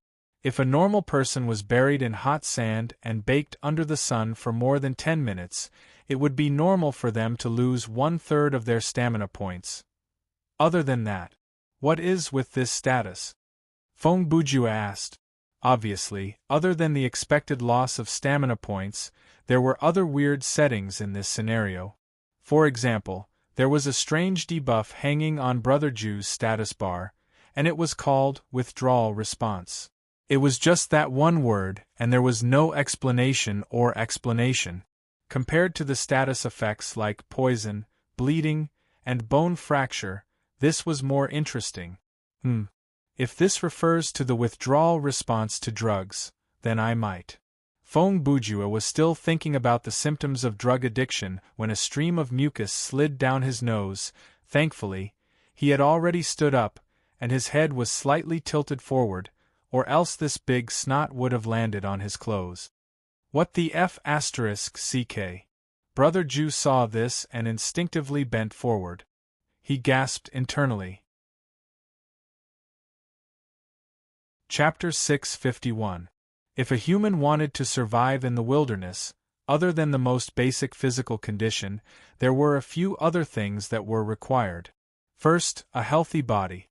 Second, a strong psychological endurance. Third, enough survival knowledge. Only those who had these three things were qualified to compete with Mother Nature in the harsh environment. And the character that Feng Bujue was playing did not fit these requirements. The second and third requirements were nothing for Brother Ju. His mentality and intelligence were his own, but the problem lay in the first requirement, a healthy body. Feng Bujue originally thought that the people who participated in this show would not have reached the stage of addiction, but after experiencing it in person, he understood drug addicts would not be able to survive in the wilderness. Even if they were allowed to stay in a relatively comfortable and civilized world, they would not be able to do anything. Phew. What the F***ck? At that moment, Feng Bujue was gasping for air as he staggered through the forest. I've been walking for 20 minutes, and I've only covered this distance. He glanced at the game menu. But my stamina points have dropped by 1,000 points. Brother Ju leaned against a tree and gasped. Phew. My stamina is weaker than a normal person, and it is much weaker. He shook his head. The worst thing is, this withdrawal reaction won't stop. As he said that, he yawned, and at the same time, tears and saliva flowed down his face. Phew. Brother Ju spat out the unknown salty liquid in his mouth, and used his sleeve to wipe his face. Phew. This can't go on. It's getting more and more uncomfortable. Dizziness, chills, and fever. I can endure those, but the soreness in my limbs is slowly turning into numbness, and the nausea in my stomach is progressing toward pain. This is not a good sign, and the large amount of sweat. This will cause the loss of water. Feng Bujue understood that he had two choices. One was to rest where he was and use his willpower to push through this wave of withdrawal. Two was to find something that could relieve the pain on his body as soon as possible. Even though I want to take the initiative. Brother Ju's vision was getting blurry, but he tried his best to look around, trying to find some clues. But there are no clues around here. Just as he was about to sit down, suddenly, rustle. Two animal growls came from the forest. Feng Bujue did not dare to be careless, and he immediately turned to the source of the sound. However, the things that entered his line of sight made him wonder if he was hallucinating because of his drug addiction. Tap, tap, the animal slowly moved its hooves and walked past Brother Ju. It did not have any interest in the human not far away, nor did it have the slightest hint of fear. You must be kidding. Feng Bujue thought he was seeing things, and he quickly rubbed his eyes. But it turned out that he was not mistaken. The animal that walked past him was actually a zebra, once found in South Africa. It became extinct in 1883. Its whole body was brown, no different from a normal horse, except for the zebra stripes on its head, neck, and shoulders. What kind of horse is this? Brother Ju knew very little about this extinct animal, and he had never seen it before. He complained in his heart, "This horse family is really messy." While he was thinking, he picked up the military shovel, quietly circled behind the horse, and slowly approached. "Brother Ma, don't blame me," Feng Bujue whispered to himself. "After I get rid of you, I will have enough food for the next 3 days. If I can solve the food problem at the beginning of the competition, it will undoubtedly give me a big advantage. And the extra food can be used as a bargaining chip." As he spoke, he was already 2 meters away from his prey. Just as Brother Ju was about to make his move, but before he could, the zebra suddenly seemed to notice something. In the next second, it raised its head, neighed, and started to run. The 350 kilograms guy ran away at lightning speed, turned around, and ran through the forest. In the blink of an eye, it disappeared without a trace. Only the sound of its hooves could be heard. At this moment, Feng Bujue suddenly realized, what he just did was extremely dangerous. If he didn't succeed in his first attack, considering the physique of a drug addict, this possibility was quite high, and instead hurt or angered the beast that was 4 times heavier than a human, then he would be in big trouble. Being knocked over or bitten would be considered a light injury, but if the horse turned around and kicked him, he would probably die on the spot. This is not good. Brother Ju covered his forehead with one hand and tried to adjust his breathing. It seems that the withdrawal reaction has affected my thinking. At this point, Feng Bujue realized the real horror of the withdrawal reaction. The symptoms not only caused discomfort on the surface, but also on the neurological level. For example, in the 3 minutes just now, Feng Bujue's memory and behavior were interfered. His brain's memory, attention, calculation, and judgment were all temporarily reduced. His thinking became slow and dull, accompanied by the phenomenon of memory confusion. This led to, during that time, he subconsciously thought that he still had unrestricted fighting ability. Therefore, he picked up the military shovel and wanted to kill the horse without thinking. Of course, the thought interference effect of the withdrawal reaction would disappear. This debuff was actually very interesting. It was random, phased, and uncertain. Although it included all the symptoms of a drug addiction, these effects would not all take effect at once. Anyway, every few minutes to 10 minutes, the debuff's effect would change. As for how it would change, only God knew. When the next change occurred, it might only have the loss of appetite effect left, but it was also possible that 7 or 8 effects would take effect at the same time, just like what Brother Ju was experiencing now. If that's the case, I can't stop and rest. Feng Bujue thought for about a minute and decided to continue moving forward. I have to find a place to hide the marijuana as soon as possible. Otherwise, I'll become an idiot. He did not know that the debuff had a change effect. He only thought that the situation would worsen further. Therefore, Brother Ju forced himself to stay alert and tried his best to focus as he staggered deeper into the forest. After walking for another 5 minutes, his stamina points had dropped to 17344600. The effect of the withdrawal reaction also refreshed at this time. What's going on? After walking for a while, I feel much better. Feng Bujue, who was freed from the mental interference, soon noticed this. Could it be the effect of this debuff will? What the F***ck? At that moment, it was not a sudden realization but a sudden stench that interrupted his train of thought. A dead body. That was Feng Bujue's first reaction. His reaction represented the reaction of most players. For players who had spent some time in Thriller Paradise, they had the ability to recognize the smell of dead bodies and blood instantly, be it in-game or in real life. In a way, they had mastered a new skill. Haha! This is great!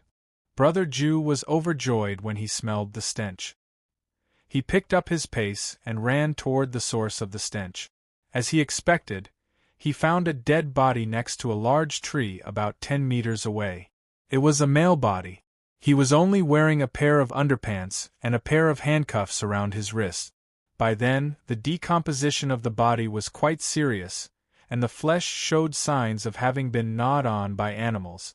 Death by asphyxiation, green spots of decay, bloated abdomen, no human footprints nearby. When Feng Bujue inspected the body, many pieces of information flashed in his mind, and they were turned into puzzle pieces by his instinct. 2 types of bite marks, coyotes, unknown creatures, scavengers? In less than 10 seconds, Brother Ju had completed his preliminary investigation of the crime scene.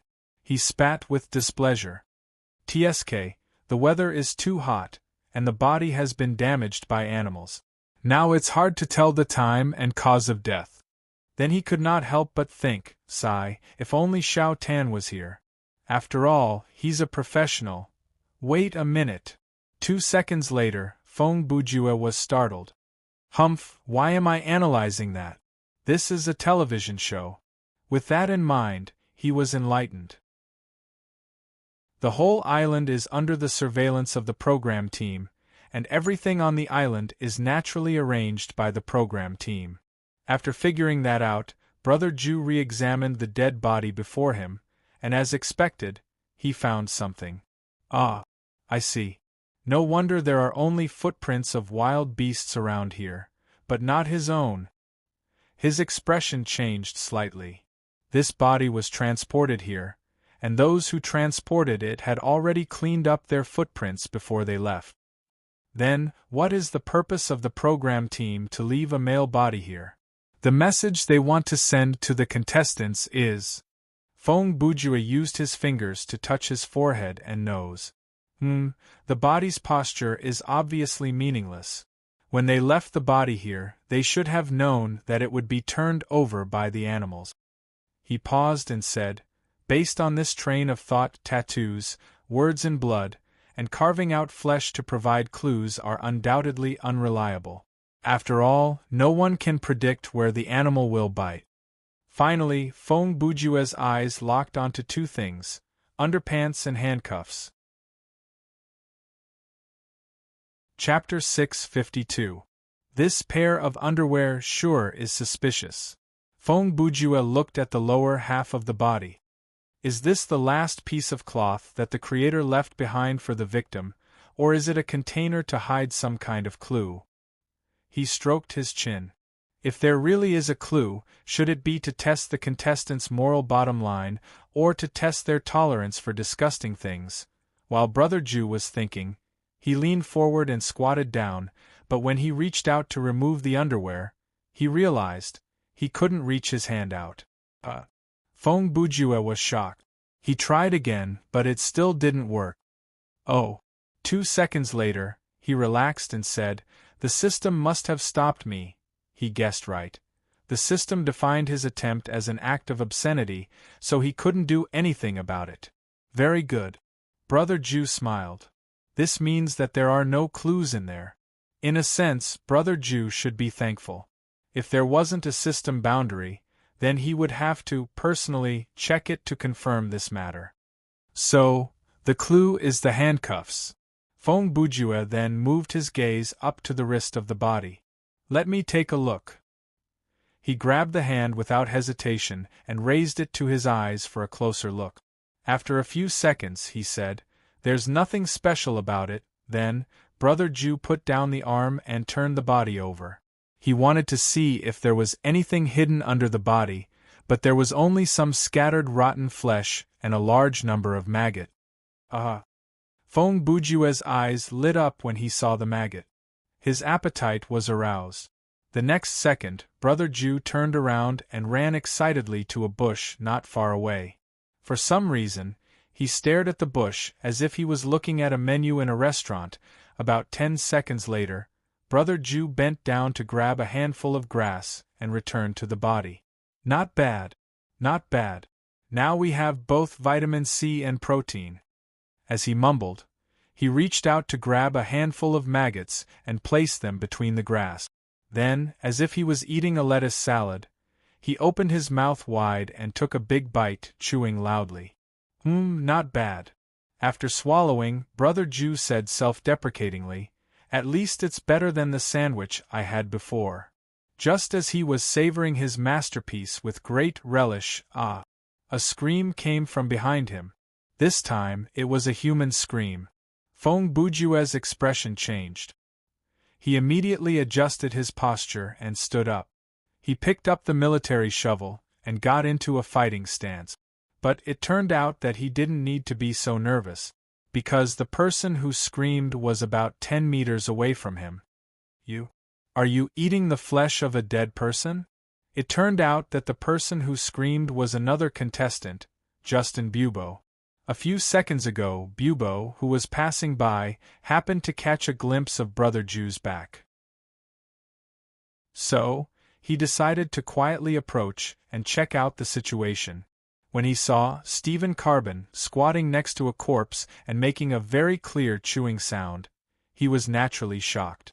"So it's you." After Fong Bujue saw the person clearly, he hesitated for half a second. Then, he smiled and said, "What did you say? Eating a dead person? How is that possible?"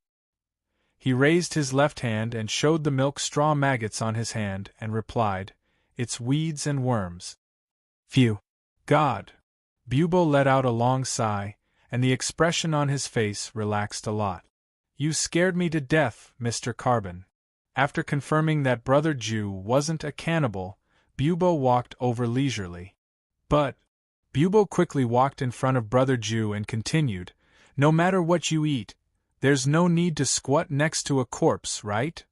The worms are right next to the corpse.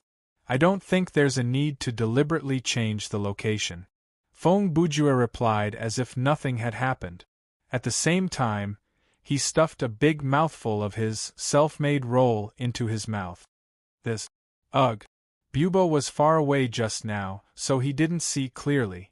At this moment, he noticed that the thing in Brother Jew's hand was a live maggot wrapped in weeds. Sigh. Young people nowadays. Fong Bujue used a condescending gaze to look at Fu Shumeng, who was puking, and said in a serious tone, "You vomit at the sight of a few bugs, how useless." After Bubo finished vomiting, he felt better. He immediately straightened up and said, "Of course I won't vomit when I see worms. But it's different when you see a person eating a live maggot." Justin, oh Justin. Fong Bujue was still eating, and he seemed to be enjoying it. "Young man, you have to understand that if you want to survive in this wilderness, you have to get used to things like this." He smacked his lips and spat out some food residue. "When you let go of the prejudice of city people, you will find that there are delicious food everywhere." "Are you sure this counts as delicious food?" Bubo covered his nose and replied with a disgusted face. "Relatively speaking, the taste of maggots is very good among insects, and the protein content is high." Brother Jew was like a teacher giving a lecture to a student. He said methodically, "The taste is sweet with a hint of astringency. Together with the sour taste of the weeds, it is undoubtedly a fresh delicacy." Ugh! Bubo listened to this description and vomited again. Fong Bujue was still talking nonstop. "As for the taste, maggots that grew up eating rotten meat are fatter than those that grew up eating feces. The quality of the meat is also okay. That's enough." Bubo interrupted Brother Jew with a look of panic. "Mr. Carbon, I understand what you mean. Please stop talking." "Okay." Fong Bujue shrugged noncommittally and finished the last bite. Then he tilted his head and gestured to the corpse behind him. He changed the topic and asked, "What do you think?" "What do you mean, what do I think?" Bubo was stunned. "That's a corpse. What else can I think?" "Ha ha!" Fong Bujue sneered at Bubo's reaction. He lowered his head and played with the military shovel in his hand. Then he asked, "Oh right, what was the hint you got?" "Ugh!" Bubo's expression changed suddenly. He hesitated for a while before he replied, "I don't think I can give that to you, Mr. Carbon." "Well, that's understandable." Brother Jew nodded. "After all, this is a competitive program. It's not good to give exclusive information to the opponent." Bubo heard this and was obviously stunned. "Well, you're right," he replied woodenly. "Anyway," Fong Bujue looked back at the corpse again. "I want to study this corpse." He squatted next to the corpse. "How about you stand there and wait for me for a while?" "Ugh, Mr. Carbon." Bubo looked at Brother Jew's back and hesitated for a few seconds. "Actually, I was just passing by. I thought I'd say hi to you. I think I should go. Oh, goodbye." Fong Bujue waved his hand without looking back. "Good luck." "Goodbye, Mr. Carbon." Bubo looked at Brother Jew strangely one last time before he silently turned around and left the place. After the sound of his footsteps faded away, Fong Bujue's lips curled up into a cold smile. "This kid is quite alert, isn't he?" Brother Jew stood up and looked in the direction that the man had left. "Unfortunately, he is still not my match." At first glance, the events that happened in the past few minutes seemed calm, but in fact there was an undercurrent. First of all, the moment he saw Justin Bubo, Brother Jew had seen that he had just smoked marijuana. Even though Bubo had only smoked a small amount, his slightly trembling hands and slightly absent-minded eyes could not be hidden. Based on this situation, Feng Bujue speculated. Bubo had at least found a hiding place of marijuana, and it was very likely that he had not consumed all of the stock. In other words, he still had some marijuana on him. Therefore, Brother Ju had the idea of attacking him. When Brother Ju said, "So, it's you," he had already constructed every step of the plan in his mind. How to lure the man over, how to make the man lower his guard, how to knock him out, how to break his legs, and so on. However, when Bubo came in front of Brother Ju gave up on the plan of attack, because he realized his opponent also wanted to attack him. As long as he observed calmly, he could see that Bubo, who appeared to be slightly relaxed on the surface, was actually very alert. From the beginning to the end, he kept a certain distance from Brother Ju, and his right hand was always hidden behind his back. Obviously, there was something hidden behind his back, most likely a knife or something, ready to strike at any time. Then, the two of them engaged in a casual conversation. Both of them had good acting skills. One of them chewed on maggots and chewed on grass, making it difficult to understand. The other pretended to be helpless, and even used 2 dry heaves to hide his true intention of keeping a distance from the other. Not long after, Feng Bujue took the initiative to attack. He asked, "What do you think?" to test the other party. Bubo continued to play dumb. Feng Bujue scoffed and waved the military shovel again. He used this expression and action to send a message to the man. "I've seen through you a long time ago. If you want to make a move, I will be prepared." Then, Brother Ju asked, "What was the hint that you got?" Using that as an excuse, he pointed out something else. "I also know that you've found the marijuana." Now it needs to be explained. How did this question express the meaning of the latter sentence? It was like this. While he was talking with Bubo about the taste of maggots, Feng Bujue was also thinking about the corpse behind him. It was in those few seconds that he understood the meaning of his hint. In fact, the clue on the male corpse was the handcuffs. Of course, there was nothing special about the handcuffs, as Feng Bujue had already confirmed. The real function of the handcuffs was symbolic. It symbolized the arrested person. This clue, combined with the first hint Brother Ju received, "You have the right to remain silent," pointed to the hiding place of the marijuana in the mouth of the corpse. At this point, Feng Bujue's deduction was not over. He boldly made a hypothesis and then came up with a few other possible conclusions. First, there was a hiding place of marijuana near the starting point of each contestant. Second, the hiding place was about 1 kilometer away from the starting point of the contestant. Third, even though the hiding place was relatively easy to find, the marijuana hidden there was very well hidden. Fourth, the first hint pointed to the marijuana in the hiding place closest to each contestant. Even though it was impossible to be 100% sure, Feng Bujue believed that the probability of these 4 scenarios being true was very high. Objectively speaking, the program team could use this arrangement to allow the contestants to quickly get used to the game and get some marijuana to ease the withdrawal effects for a long time.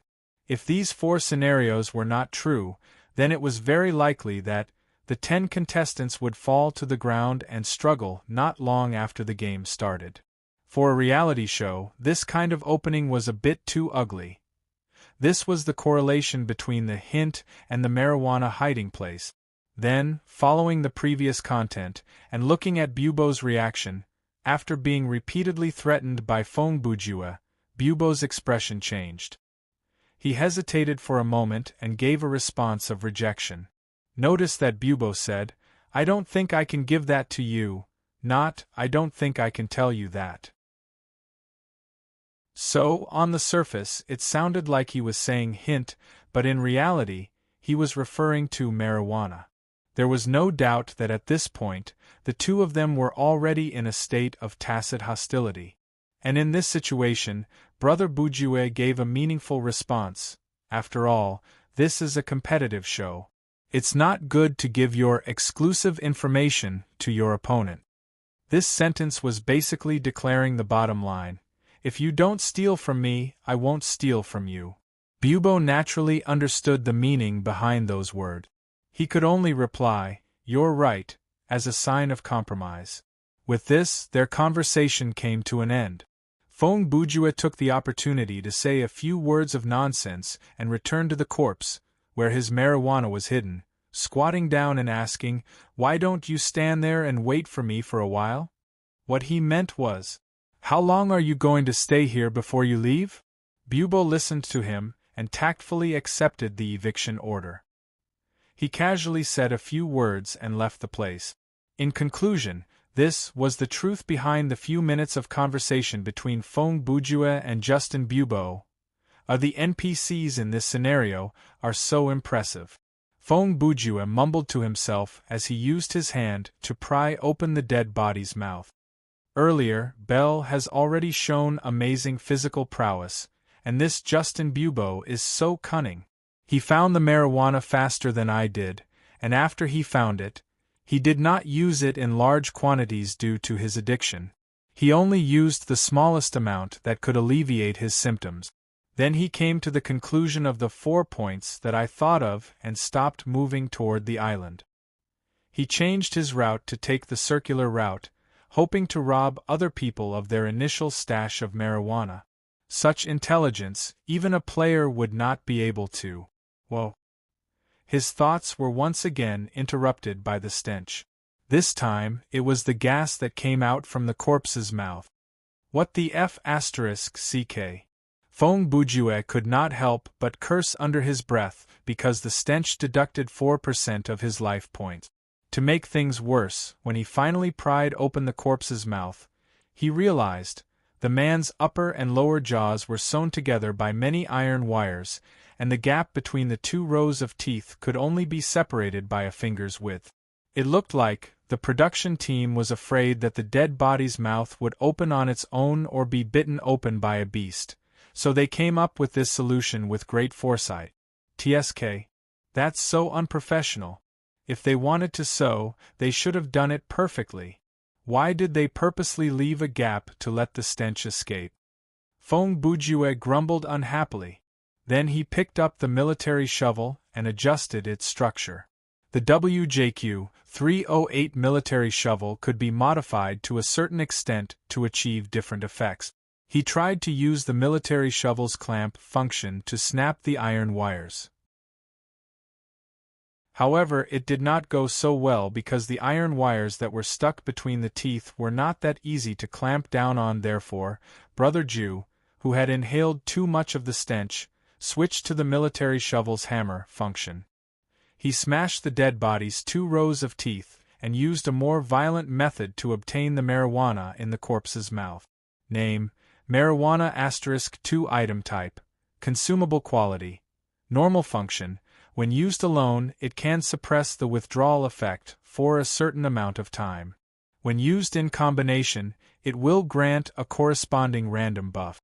Can be taken out of the scenario. No remark.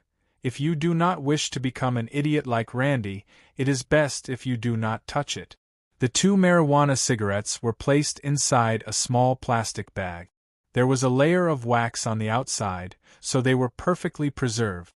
Other than that, Fong Bujue found something else inside the wax. Name: handcuff key item type, tool quality, normal function. Open the handcuffs can be taken out of the scenario. No remark. What? You're asking which handcuffs it can open? Which one could it be? Buddy, are you a Virgo? Perfect. Fong Bujue immediately used the key to open the handcuffs on the dead body. Perhaps this will come in handy. Name: handcuffs item type, tool quality, normal function. Do as you see fit. Can be taken out of the scenario. No remark. Since you have read the item description, it means that you have already obtained the key. Okay, the problem now is... Brother Jew shoved the few items into his pocket and stood up. Who should I go and borrow a lighter from? He also knew that if there was really no other way, he could just eat the marijuana directly, but right now, his withdrawal reaction was in a relatively weak period, so he couldn't wait to use it. I should walk for a while first. Feng Bujue took a deep breath and decided to leave this place to prevent another player with the same mentality as Bu Bo from showing up. However, what he did not know was that at that moment, a pair of eyes had been watching him from the dark. His and Bu Bo's every move earlier had been observed by that person. Chapter 653. Dear viewers, it's time for another chapter at the beginning of the month. Today, I have great news for everyone. Due to the fact that there are a lot of sensitive words in the early morning chapter, I originally planned to update at 23:59 p.m. on the 31st, but it was stopped by the system's automatic review program. Therefore, with only 1 month left before settlement, I failed to get paid for the 5th time. Therefore, until now, all the subscription fees that you have paid will be refunded to your account. It feels like a lot of Qi coins, dead fish eyes. Of course, this is not good news for me. It's just another stab left by procrastination in my life. Next, let's talk about something else. First of all, I wish my students a happy start to school. Presumably, most of my readers just finished their homework yesterday. Thank you for your hard work. Secondly, I wish all of you a happy autumn month in advance. Also, you don't have to worry about the surrounding matters. We should be able to deliver the goods this month. Next. Let's talk about something more important. If there are no accidents, there will be double the monthly votes at the end of this month. So, please hold on for the time being and vote for me in the last 2 days of September. Anyway, you'll still vote. At that time, 1 vote can be worth 2 votes. According to the usual practice, I should write a preview of this month's plot at the end. The story of Seeking Poison in the Wilderness is quite long. It won't be finished in the first half of the month. In late September, a story called Scary Nursery Rhyme will unfold. Whether Feng Bujue will enter alone or as a team, it's not decided yet. Please wait and see. Chapter 654. After leaving the hiding spot, Feng Bujue immediately walked in the direction that Bu Bo had left. He did not intend to follow the man, but he wanted to find out where Bu Bo had gone before he continued his exploration. It did not take long for him to discover a few flattened grass, a few broken branches, and a few inconspicuous footprints. Not so simple. Feng Bujue looked at the footprints and mumbled. He even managed to come up with the idea of anti-stalking. Obviously, Bu Bo had purposely created these footprints to confuse a potential stalker. Furthermore, the completion rate of this disguise is quite high. If not for my close observation, even I might have been tricked by him. Brother Ju thought to himself. If all the NPCs in this scenario are as smart as he is, then I'm afraid I'll be in deep trouble. Just as he was thinking, suddenly, "Don't be fooled by the illusion before you." A man's voice came from not far behind Brother Ju. He did not move in the direction of the footprints. "Who's there?"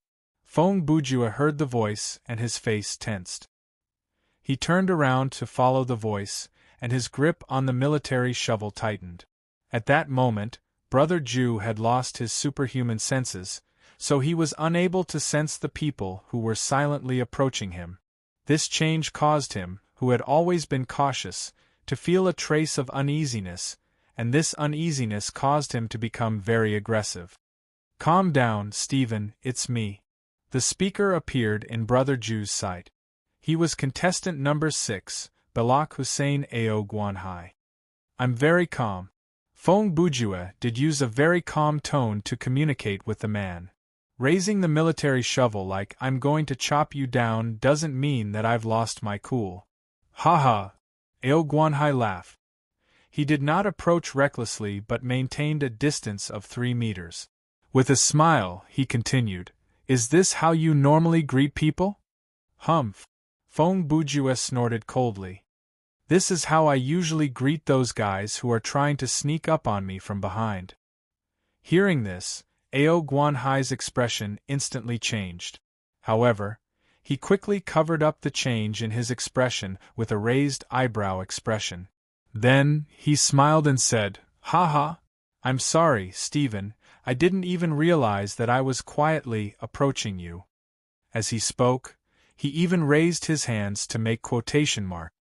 "At least from my point of view, I walked over very normally and kindly reminded you. I have no idea when you started following me." Feng Bujue interrupted him. "But that reminder that you gave me proved that, when I was communicating with Bu Bo, you were already observing us from the dark." Silence descended. At this moment, the atmosphere between the two was very subtle. It was as if swords were drawn and bows were drawn, but there was also a hidden opportunity. Humph. 10 seconds later, Ao Guanhai smiled again. "Stephen, I didn't misjudge you." Feng Bujue stared at Ao Guanhai and didn't answer. He knew that the former president wasn't finished yet. "There is no doubt about your talent," Ao Guanhai continued. "Cooperate with me, Stephen, you won't regret it." "Cooperate?" Brother Bujue looked straight into Ao Guanhai's eyes and repeated this key word. "Yes, cooperate," Ao Guanhai replied. "If it's you, you should be able to understand." He paused for a moment. "In this game, even if it's just using each other, cooperating with many people is far more advantageous than acting alone." "Haha. After all, you're someone who plays politics. I'm afraid that this kind of love for cliques has already seeped into your bones," Feng Bujue said. "But this kind of person does have their own strengths. Politicians are good at scheming, diplomacy, and acting. Their shrewdness is even better than Bu Bo's." "You mean you're ready to temporarily establish a mutually using relationship with me?" Feng Bujue continued. This kind of question that he already knew the answer would allow Ao Guanhai to say more and at the same time, buy himself more time to think. "Haha. I told you, Stephen, I'm more inclined to use the term cooperation." Ao Guanhai's answer was as smooth as a politician's. "Think about it, if you and I cooperate, do you think the others will have a chance of winning? From how I see it, we only need 45 hours. In just 2 days, we'll be able to eliminate all 8 of them." Eliminate? When Feng Bujue heard this, he was confused. What does he mean? What does he mean by eliminate? Is he referring to ambushing the other players to incapacitate them? Or is there some other method? Since the introduction did not explain the complete rules of man seeking poison, Feng Bujue was at a great disadvantage from the beginning. To his dismay, he could not ask anyone about this because the NPCs in this scenario were all highly intelligent. If Feng Bujue exposed the fact that he did not know the complete rules of the game, who knew what kind of trap he would be in? "You make it sound so serious, but do you have a specific plan in mind?" After several seconds of internal struggle, Brother Bujue came up with a question that would not expose himself and would allow him to continue asking. "Of course," Ao Guanhai replied. "But for now I cannot tell you." "Why not?" Feng Bujue asked again. "Ha ha. That's enough, Stephen." Ao Guanhai laughed. "Stop joking around with such a serious face." He raised his right hand and extended 2 fingers. "First, you will not associate yourself with an idiot who will reveal his plan without any guarantee. Second, the best way to deal with such an idiot is to pretend to cooperate with him and then find a chance to kill him." He was right. In such a situation, those who refused to reveal their plan were the ones who were worth cooperating with. Humph! Feng Bujue also laughed, and then he laughed. "Ha ha! Ha ha ha!" He laughed like a mental patient, making it hard for the other party to read his thoughts. After a few seconds of laughter, Brother Bujue suddenly stopped and put on a serious expression. "Looks like you and I share some common interest." Without a doubt, Feng Bujue was playing a little trick on him. It was as if he was saying, "My reaction earlier was to test you, just like how your first sentence was to test me." Ao Guanhai's expression turned serious as well. He loosened his collar. He had already removed his suit and tie, and he was wearing a shirt. So, you agree? 50 hours. Before the party who proposed the cooperation had even set the rules, Brother Bujua took the initiative and said, "From now on, I will be on the same side as you for 50 hours. He licked his lips. As for after 50 hours, whether or not we have successfully eliminated the other 8 people as you said, our cooperation will end at that time." No problem. Ao Guanhai nodded. That's exactly what I want. Haha. Very good, partner. When Fong Bujue said the last 2 words, he deliberately used a slightly sarcastic tone. I hope your execution is enough to keep up with your plan. Ao Guanhai heard this and grinned, revealing 2 rows of big white teeth. Yes, we can. Chapter 655. My name is Easter Koo, and I'm 23 years old.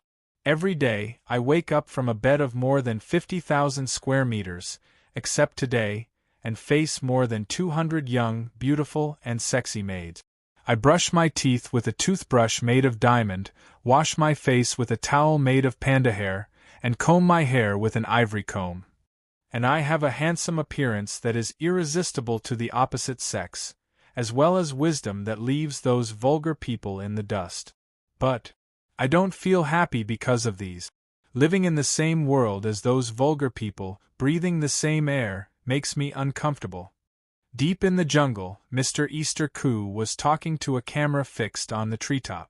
Even in this very dangerous environment, he still maintained the appearance in the opening CG. His hair was not messed up, and he tried his best to show his perfect side in front of the camera. Rustle, rustle. Suddenly, the sound of bushes rustling was heard from a few meters away. Who's there? Easter Koo heard the noise and quickly turned around to shout. A few seconds later, 2 figures came out of the bushes one after another. The one walking in front was a black man carrying a suit, and the one walking behind was a white man holding a military shovel. After seeing who it was, Easter Koo's expression relaxed. Oh, it's you guys. Fong Bujua turned his head, looked at the other person up and down, and then said, What are you doing? Easter Koo showed a look of disdain. Can't you tell? I'm recording a VCR, video_cassette_recording, generally referring to video recordings, for myself. As he spoke, he raised his finger and pointed to the camera on the tree. When this episode is broadcast, the program team will definitely need a lot of personal footage of me, so I'll say a little in front of the camera now, so that the editors don't edit it themselves afterward. You seem to be very relaxed. Fong Bujua narrowed his eyes. That's right, I have a lot of time. Easter Koo raised his head and laughed. I've only smoked marijuana a few times, so I'm different from a group of drug addicts like you. Even if I don't eat or drink for 3 days and 3 nights, my stamina is enough for me to survive. And I don't even need to look for a marijuana stash to relieve my addiction. He shook his head slightly and used his fingers to sweep away the bangs on his forehead. So, from the very beginning, there was no suspense in this competition. I advise you to give up as soon as possible. If you persist, you will only make a fool of yourself. Oh. Brother Ju turned to look at Ao Guanhai. Brother Guanhai, what do you think? I think what he said makes sense. Ao Guanhai pondered for a moment before he continued. The physiological dependence caused by marijuana is relatively light. Inhaling a small amount or using a large amount intermittently will not cause any withdrawal symptoms. If he really has only smoked marijuana, then he does have a certain advantage. As expected of the former president. You're quite cultured, Easter Koo said proudly. Fong Bujua rubbed his chin and continued. Then, let's start with him? Sure, Ao Guanhai replied. I was thinking the same thing. When Easter Koo heard this, he realized that the atmosphere seemed to be a bit off. He quickly took a few steps back and stared at the 2 men. What do you want to do? What do we want to do? Feng Bujue curled the corners of his mouth and revealed an excited smile. Of course, we want to create some suspense for the competition. 10 minutes later, east of Carnabas Island, a cruise ship was anchored on the sea. All the crew members and most of the supplies, including the 2 helicopters, were placed on this ship. In the middle of the cruise ship, there was a huge cabin. The interior of the cabin had been converted into a fully equipped monitoring room. At this moment, the main creative team of Seeking Poison in the Wild was busy working in this cabin. There were many excellent directors and editors here. They were staring at the scene in front of them, paying close attention to the movements of the 10 contestants and the referee, Bell. Their eyes were like torches, their minds were agile, they knew what the audience wanted to see, and they also knew how to create such a plot from time to time. These people would give orders to the staff hidden on the island through the walkie-talkie at hand to regulate the situation of the competition. Or, according to the needs of the show, they would instantly change and guide the contestants' subsequent behavior to increase the viewing and drama of the show. That's right. It wasn't just the pre-match arrangements. Even during the competition, there would be people secretly interfering. This was a reality show. The focus was on the show, not the reality. Therefore, in most cases, this type of show was very fake. Of course, the main creative team of Seeking Poison in the Wild was indeed working very hard. Like the 10 contestants, they also faced the challenge of 72 hours, but they could take turns to go to the lounge and take a nap for a while. As long as the competition was not over, they could not relax for a moment. In addition, they were also responsible for supervision. After all, this was still an entertainment show. Even if the contestants had signed some strange disclaimer documents before the competition, there were still basic principles. At the very least, there must not be any vicious incidents such as murder or rape during the recording of the show. As long as there was the slightest sign of such a thing, the production team would immediately send people to stop it. Speaking of this, there was a very tricky thing happening right now. Hey, guys, come and take a look at this. In the cabin, a director suddenly stood up from his seat and said loudly, "Don't talk so much. Lindsay is about to wash her feet by the stream." "I don't want to miss this," a person in the other corner of the cabin replied. "D****, I'm serious. Come over here." The director shouted again. This time, the people in the room put on a skeptical look and leaned over one after another. "This is the scene recorded 5 minutes ago." The director pointed to the screen with a serious face and clicked on a video that had just been taken. On the screen, a close-up of Stephen Carbon quickly appeared. "What's going on? Do we have a camera with this kind of position?" Someone immediately interrupted. He removed the camera from the tree and held it in his hand. The director who shouted said, "Don't interrupt. Keep watching." Before he could finish his sentence, Stephen Carbon began to take action in the video first. He pointed the camera in his hand at another person. That person's hands were handcuffed, and his legs were tied together with rattan vines. He was leaning against a big tree, and his face was filled with fear. There were obvious bruises on his left cheek and the right corner of his mouth, which were probably caused by someone punching him. "Tell everyone your name." Stephen Carbon, Feng Bujue's voice came from outside the camera. Just his voice and tone alone were enough to make people shudder. "Easter Koo." Easter Koo in the camera answered submissively. He didn't even dare to look in the direction of the camera. This was obviously not because he was worried that he wasn't photogenic enough, but because he was deeply afraid of the man behind the camera. "Are you a drug addict?" Feng Bujue continued to ask. "Yes. Yes," Koo replied. "Yes? Yes." Brother Ju's voice grew louder and the camera shook. "Then why are you acting like an innocent person?" Because, Koo stuttered. "I want to appear better than you. Better than you, nobler than us?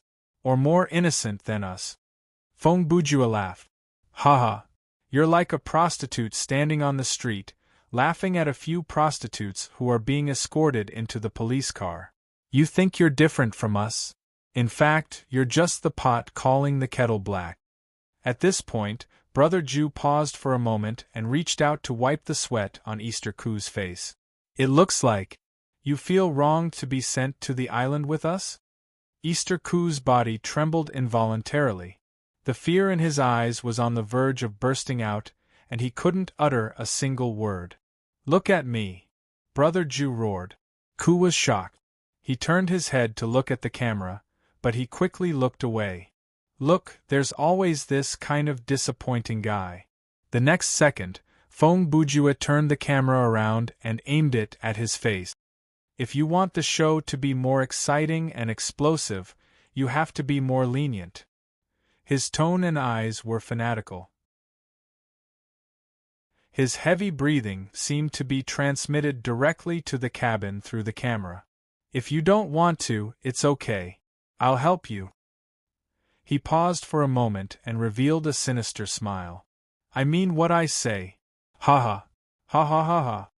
Accompanied by a burst of crazy laughter, the camera shook violently and spun. Then, Easter Koo's screams were heard.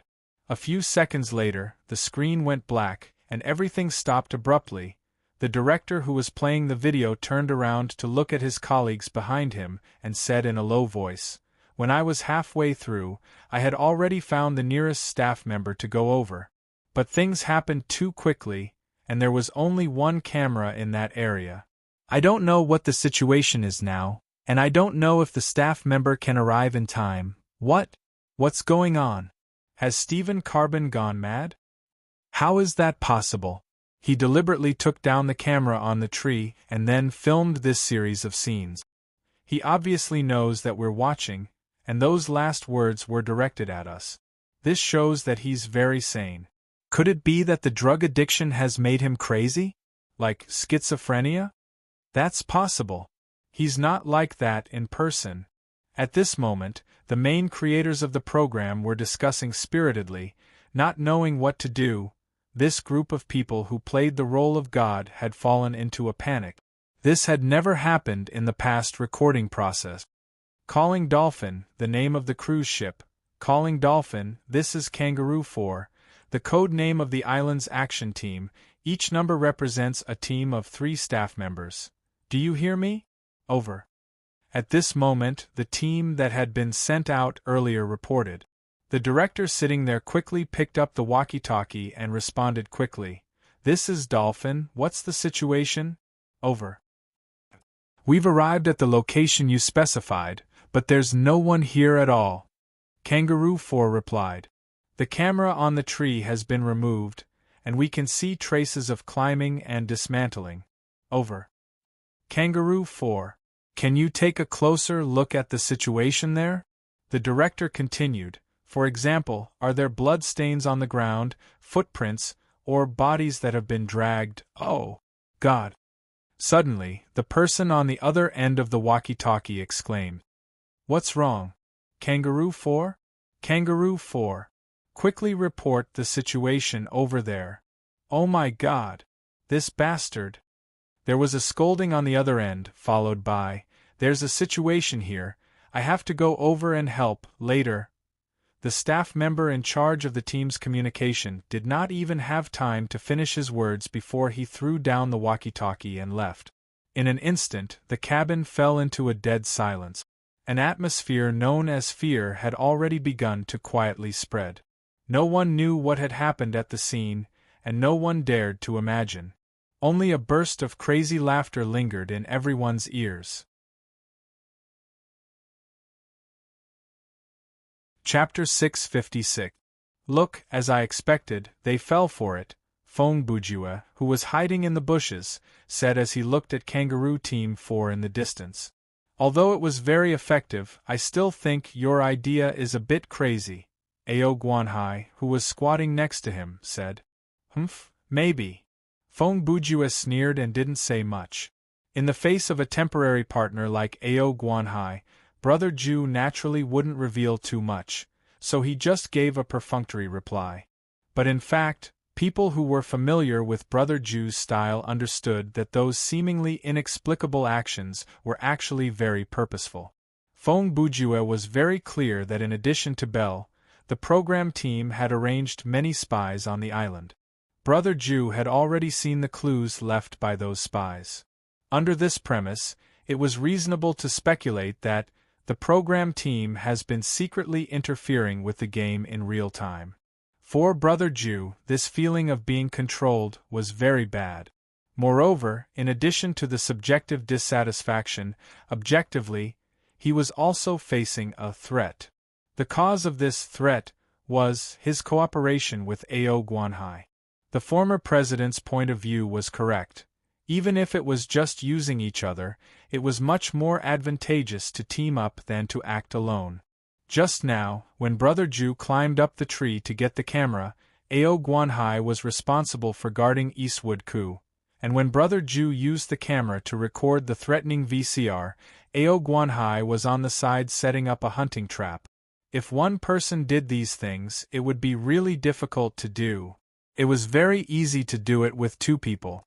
Not to mention how long their cooperation could last, how much danger was hidden in it.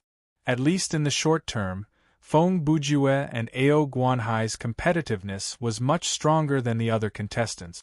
However, because of this, they were bound to become the target of the program team's suppression. This was without a doubt. A mature director team would never allow a reality show to lose its suspense shortly after the start. Everyone in the industry knew that it was common for the production team to balance things behind the scenes.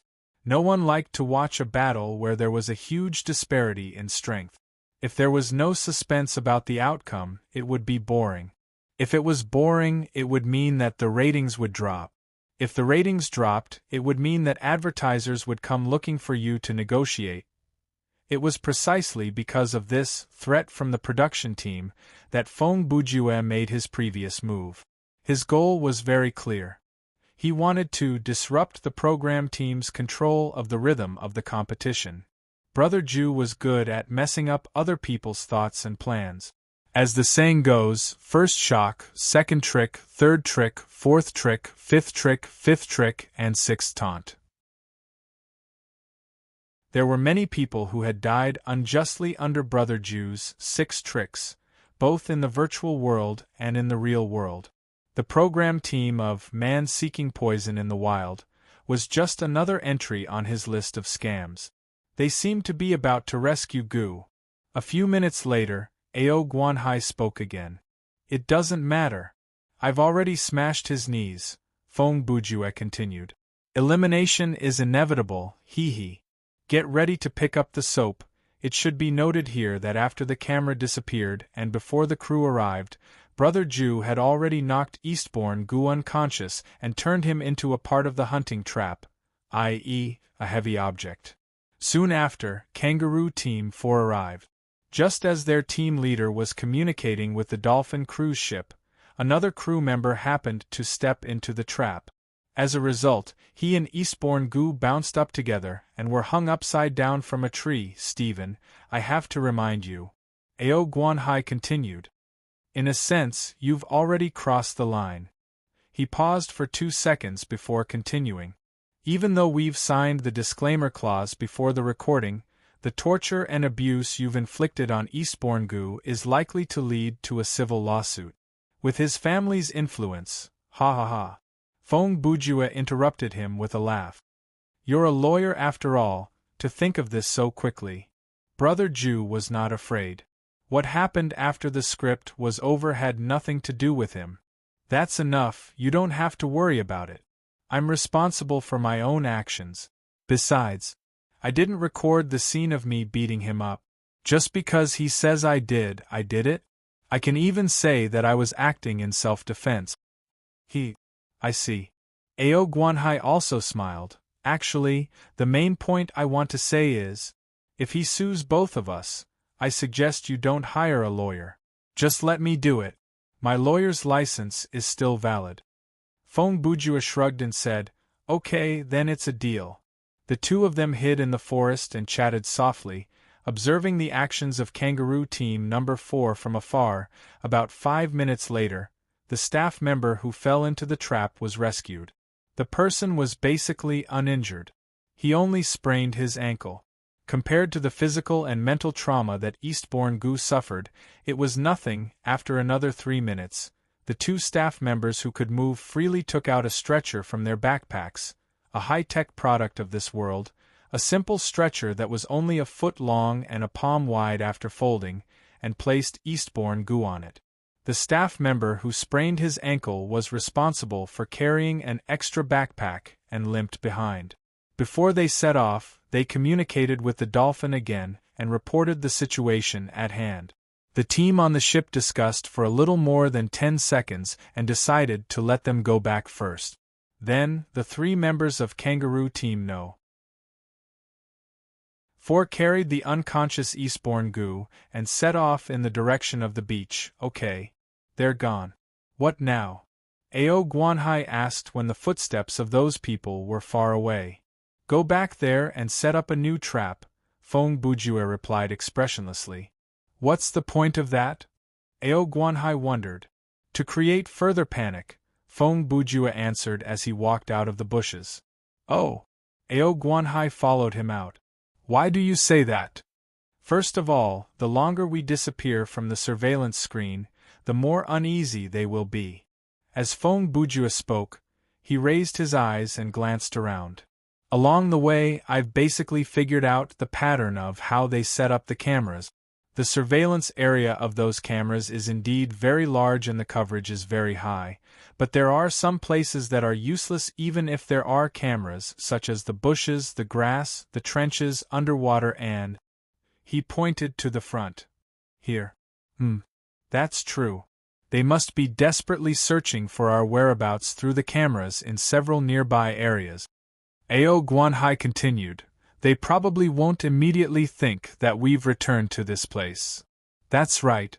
With the 3 staff members going back and forth, the watchers will have the illusion that our people have just searched that place but found nothing. Feng Bujue continued, but in fact they didn't search this place. Their energy was spent on saving people. But this doesn't matter because these 3 people have been here for a long time, so even they themselves will think we didn't miss anything. He paused. In short, no one will think that the 2 of us are still here for a short period of time. Well, not appearing in the camera is one of the reasons. Ao Guanhai asked again, what about the second reason? Secondly, since we're going to stay here for a while, we might as well use this time to do something. Haha. Setting up a trap is a good choice. Feng Bujue laughed. When they realize our whereabouts, they will definitely send people over again. At that time… Wait a minute, how do you know that they will fall into the trap again? Ao Guanhai asked. Someone has already fallen into the trap once. It's very simple. Feng Bujue replied. If the people who come know that someone has fallen into the trap here before, then they will think the trap has been stepped on anyway, and this place is already safe, so they will fall into the trap. And if the people who come don't know that someone has fallen into the trap here before, then they will also fall into the trap. Ao Guanhai's brain was a little confused. To put it bluntly, it doesn't matter whether they know or not. The important thing is to be vigilant at all times. Feng Bujue said, only people who are always on guard against traps can avoid them. In the eyes of these people, the whole jungle and even the whole world is a minefield. These people don't care if lightning can hit the same place twice, and they don't care if someone has stood in this place and been struck to death by lightning before. They only know that, on a thunderstorm, try not to go out, because there's a possibility of being struck to death wherever you go. Ao Guanhai wiped the cold sweat from his temples. In this specious conversation, he felt that Stephen Carbon was more and more unfathomable. Okay, so the double trap is the second. He pursed his lips.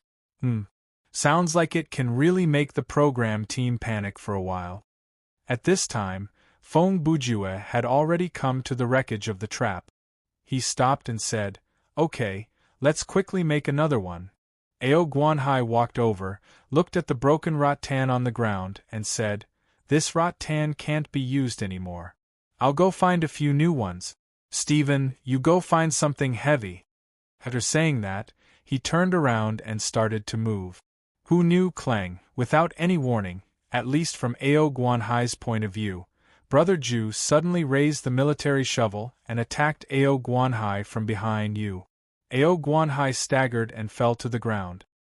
He looked back at Brother Ju in disbelief and said with difficulty, "You actually, Clang." It was another head-on blow.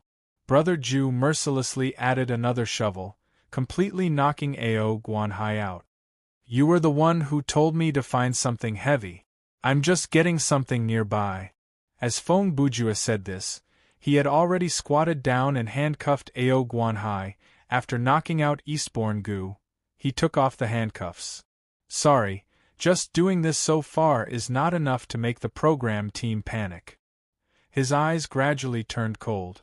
"Eastbourne Gu is just the beginning, and you will become the key link." Chapter 657. Yo, I came from the streets, I have nothing in my pocket, I lack food and clothes, I live like a stray dog, but even if I'm lost, I'm not afraid of hardships, my faith has been achieved, the road ahead is no longer vague, no matter where I am, I will be your compass, hip-hop is the church, I'm your god. Yo, please keep fighting, I'll use rap to help you through your difficult life. The above was a video that the program team had just received. This VCR was also shot by Feng Bujua with the camera that was dismantled.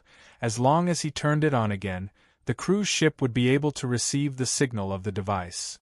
In the video, Ao Guanhai, who was tied to a tree with rattan, was rapping to the camera with a panicked face. After the rap ended, the video became dark again. The monitoring cabin fell into dead silence once again. But a few seconds later, discussions broke out one after another. What's going on? Is Ao Guanhai being coerced? Why did they force him to rap? Look, the tree behind him is the same tree as the one in Eastwood Gu's video. He's still there. No wonder we couldn't find him anywhere. So he's been hiding in that area, I say. Isn't Ao Guanhai and Stephen Carbon in cahoots? Why is he tied up? Where did Carbon go? Is there someone else there? Impossible, everyone else on the island is under surveillance. Then, this video, I'm afraid it was also shot by Stephen Carbon. He actually made a move on Ao Guanhai, who is his partner, God. This guy is crazy. Did you see the wound on Ao Guanhai's forehead? We have to stop him before he does something worse. Enough? Everyone quiet down. While everyone was talking at once, a vigorous and powerful voice rang out and immediately held everyone's attention.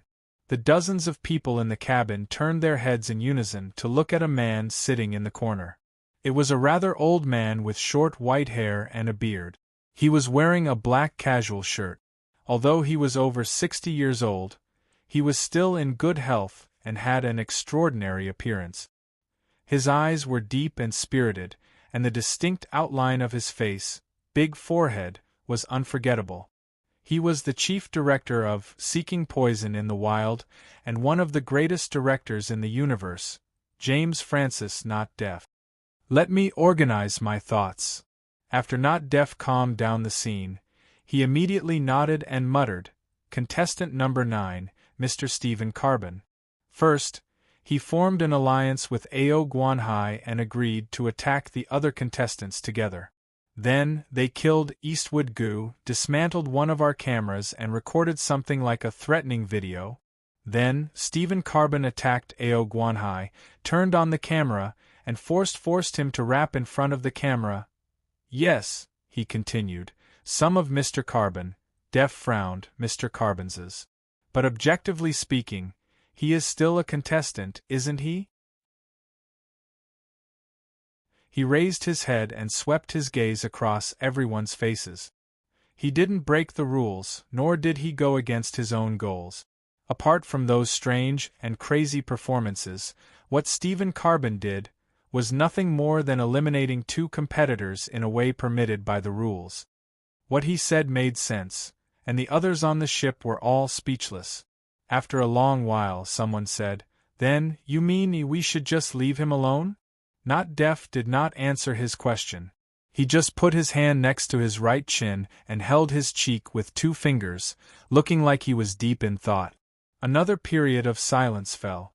Everyone was waiting for the speaker to give further instructions. After a while, Not Deaf finally said, "Put me through to Bell." A big shot was indeed a big shot. The walkie-talkie was clearly on the table in front of him, but he still wanted someone to bring it to him. However, no one objected. In less than a second, someone took 2 steps forward and handed over the walkie-talkie. Not Deaf took the walkie-talkie and raised it to his mouth. "Bell, this is James. Please answer if you hear me."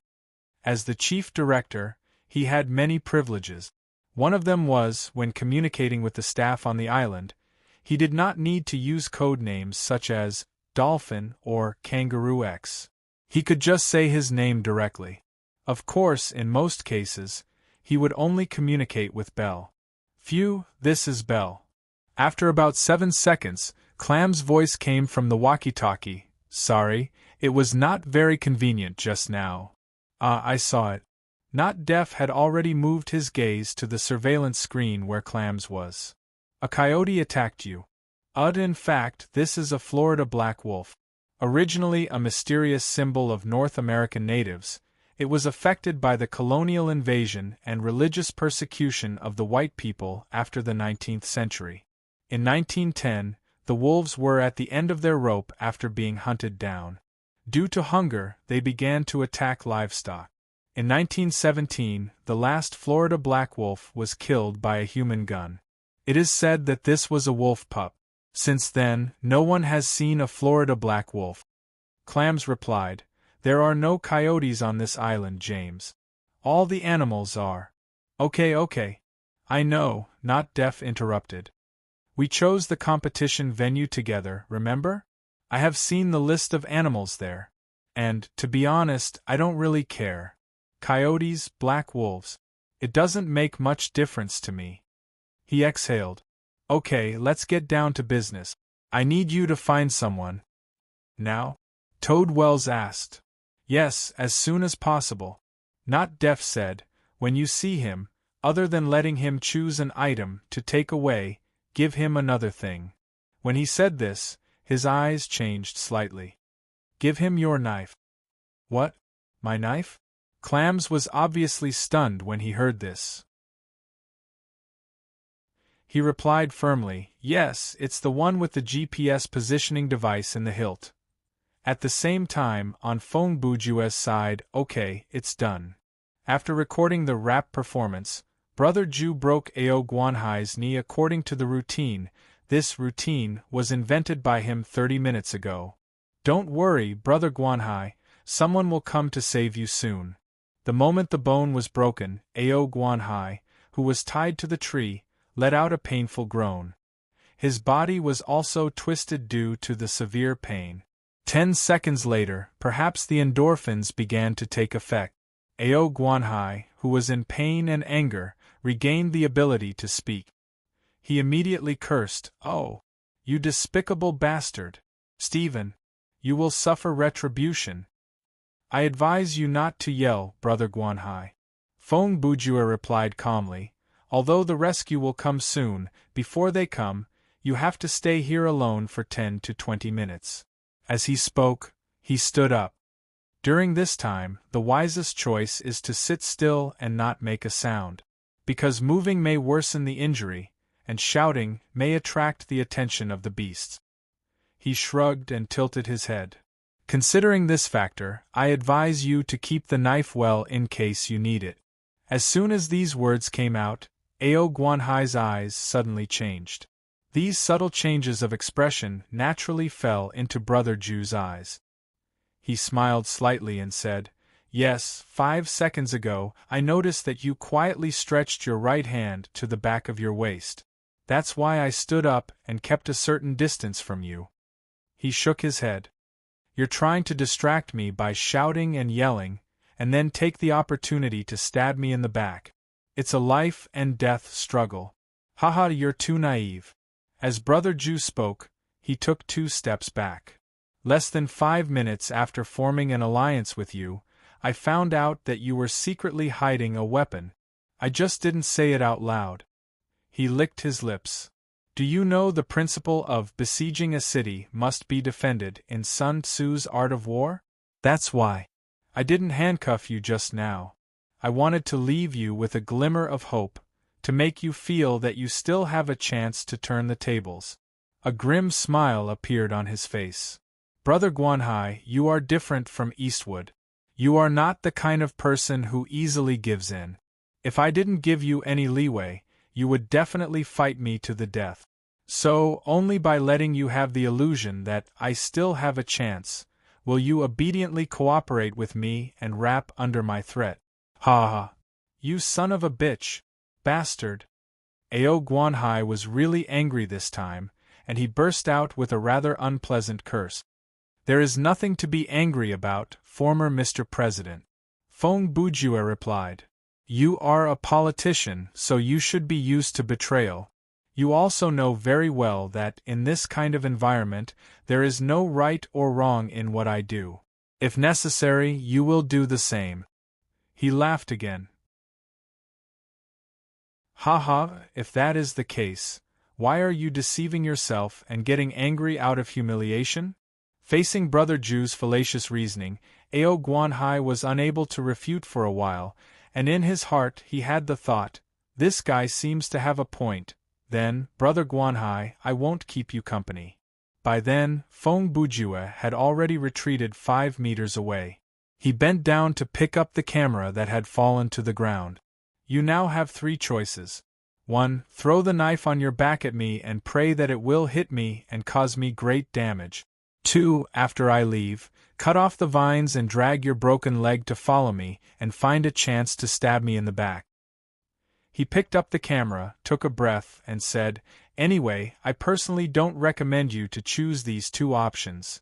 In fact, this suggestion, to put it bluntly, was a taunt. Ao Guanhai was not a fool. The result of these 2 options was either being knocked out by the opponent or being knocked out by the pain. As for the 3rd option, when Feng Bujue said this, he had already turned around. Calmly accept your failure. He looked back and smiled, an evil smile. Just like how I calmly accepted my despicableness. Chapter 658. At 4:30 in the afternoon, the wind started to blow on the sea. Half an hour later, a huge dark cloud floated in the sky. It was so big that it cast a shadow over the entire Carnabas Island and the surrounding sea. At 5:15, the captain of the Dolphin cruise ship walked out of the captain's room and looked at the sky. Then, he gave the order to dock and drop the anchor. Although the director who was not deaf thought this was making a big deal out of nothing, the captain's attitude was firm. I will not let the ship dock in the middle of the sea in this kind of weather. Therefore, the ship docked in the end. If the dark cloud was an old RV, then the lightning, storm, and wind were undoubtedly the family of 3 living in the RV. At 5:30, the sky was already roaring with thunder and the wind was howling. However, the rain had yet to fall. Feng Bujue's withdrawal reaction also ushered in another wave at this time. Ha! Ha! He leaned against a tree and gasped for air. He mumbled to himself, this time, Phew! It doesn't seem like I can just endure it. A few hours ago, Feng Bujue had already figured out the pattern of the withdrawal reaction, a debuff. Therefore, he did not use the marijuana that he found earlier. Instead, he chose to endure it. However, this wave of symptoms was particularly violent. Not only his stamina points, even his life points had started to disappear on their own. This is not going to work. Even though I plan to use it when the symptoms of mental interference appear, based on this trend, my life points will run out sooner or later. When Feng Bujue thought about this, he reached into his pocket. Hey, Stephen, we meet again. Just as Brother Jew was about to use the marijuana, Clam Saul's voice suddenly appeared beside him. At that moment, countless thoughts flashed through Brother Jew's mind. He was like an efficient computer. When you entered the question, the answer was already out. Therefore, give me the SCP-500. This was the first sentence that Brother Jew said when he saw Clam Saul. Brother Jew's move could be considered to have made full use of the rules, because the system notification had clearly stated, or every time you meet Bale, you can use him to retrieve an item from your inventory. Since that was the case, there was no need to hold back. Just take it first. Toad Wells was slightly startled when he heard this, but he quickly responded, "Okay, no problem." As he spoke, he put down his backpack and handed over the things that Brother Jew wanted. Brother Jew was overjoyed when he saw that the other party had really taken out the item. He took the capsule without hesitation and swallowed it in one gulp. The next second, he opened the game menu and saw that the withdrawal reaction in the status bar had completely disappeared. No wonder it's a miracle drug that can turn zombies back into living people. Fong Bujua muttered. It can even help with detoxification. But then he thought about it. Sigh. But this is my last pill. I wonder if I'll be able to get something similar in the future. Brother Jew had indeed planned to do that. If he found SCP-038, Thousand Shadows Tree, in a certain scenario or met a chemist who could analyze SCP-500, then he would be able to mass-produce this medicine. If this plan could be realized, then no one would have to worry about Brother Jew not taking his medicine, no, running out of medicine. How do you feel? Toad Wells looked at Fong Bujua for a few seconds and asked, "You looked terrible just now." Phew. In any case, I'm fine now. As Brother Jew spoke, he had already stood up. That was how amazing the medicine was. A person who had been on the brink of death a few seconds ago was back to full health in the blink of an eye. Very good. If you weren't in your best condition, it would have troubled me as well, Toad Wells replied. Now that you're in good condition, I can tell you the challenge mission without worry. Challenge, huh? When Fong Bujua heard that word, the second main mission that appeared in his mind was to complete at least 6 challenges given by the production team. But at that moment, he was not focused on the mission but something else. Before you tell me that, there is something that I need to clarify. At this point, there was no need for Brother Jew to pretend anymore, so his attitude was completely different from when he was on the beach. I believe you already know what I've done, so I'll be frank. He paused. Along the way, I've purposely avoided all the cameras, including the area where we're standing now. It's a blind spot. He looked directly into Toad Wells' eyes. I don't understand. How did you find me? Ha! Is that it? Toad Wells laughed heartily. It's very simple. I started looking under the tree where you tied Ao Guanhai up and followed you all the way here. Fong Bujua continued, but I've already covered up my footprints and other traces. Yes, I noticed it, but you didn't do it thoroughly enough. Toad Wells laughed. It's more than enough to fool the eyes of ordinary people, but I'm an expert. Okay, that's very convincing, Fong Bujua replied. Also, Toad Wells continued, because you've always chosen to move in the blind spot of the cameras, your route has been greatly limited, which has reduced the difficulty of my tracking. Yes. Fong Bujua agreed. Only moving in places where the cameras can't capture. Isn't that the same as narrowing the search range? Haha. Of course I can't blame you for this, Toad Wells said. This isn't a fair contest to begin with. After all, 90% of this island is covered by the cameras. It's already very impressive that you can avoid the cameras and move long distances. He paused for 2 seconds. If you're interested, we can have a real hunting game in the wilderness without cameras in the future. Let's talk about it later. For some reason, Fong Bujua instantly recalled the experience of being hunted by Rains Ford on Hunter Island. He had a feeling that if the hunter had been Toad Wells, the situation would have been even more serious, and the result was very likely to be eaten. So, are you ready to listen to your own challenge now, Stephen? Toad Wells. Clam Wells acted like a host again. He glanced at the floating camera that had been following him the whole time. Well, go ahead, Fong Bujue replied casually. At this moment, Brother Ju couldn't help but imagine a set of images in his mind. Toad Wells was tracking the footprints of Stephen Carbon while explaining to the camera, "Look, those are human footprints. Although he has tried to cover it up, there are still traces left behind.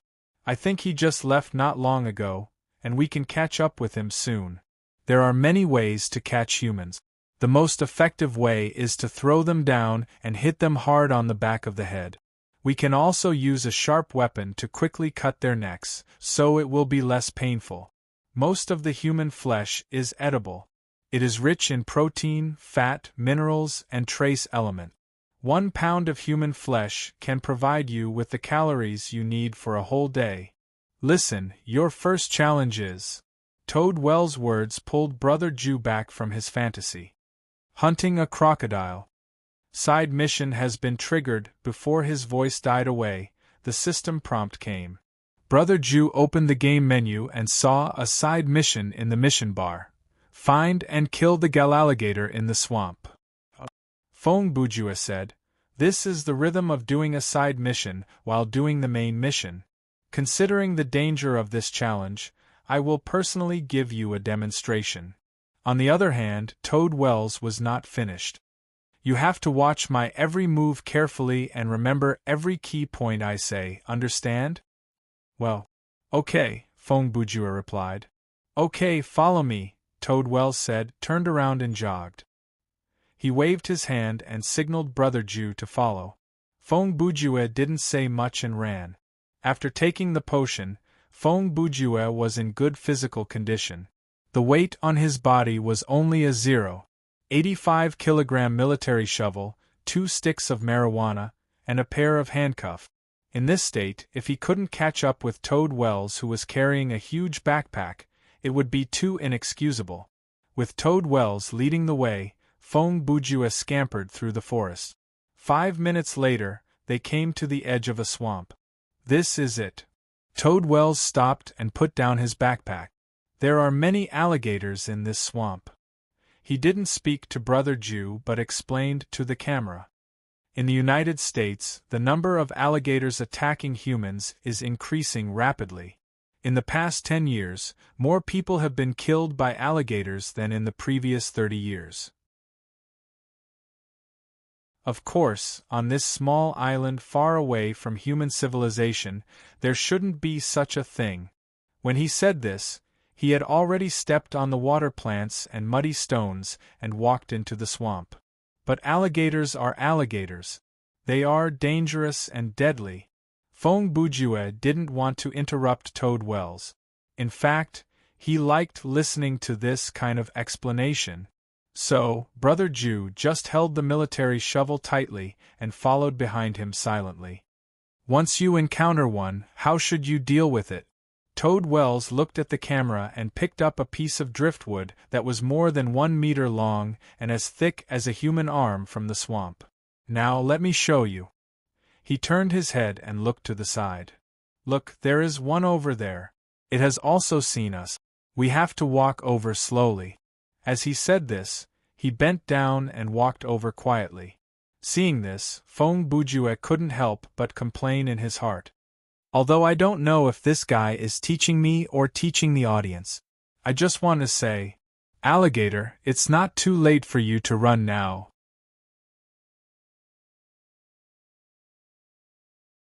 Chapter 659. That guy could bite off my arm with just one bite. "It was as easy as biting off a rotten branch," Clam Wills said to the camera as he walked. His footsteps were tight, but his speed was not fast. Every movement of his seemed to be light and easy. This was a reflection of his experience and skills. "This crocodile is very suitable for a demonstration," Clam Wills said when he was 3 meters away from the crocodile.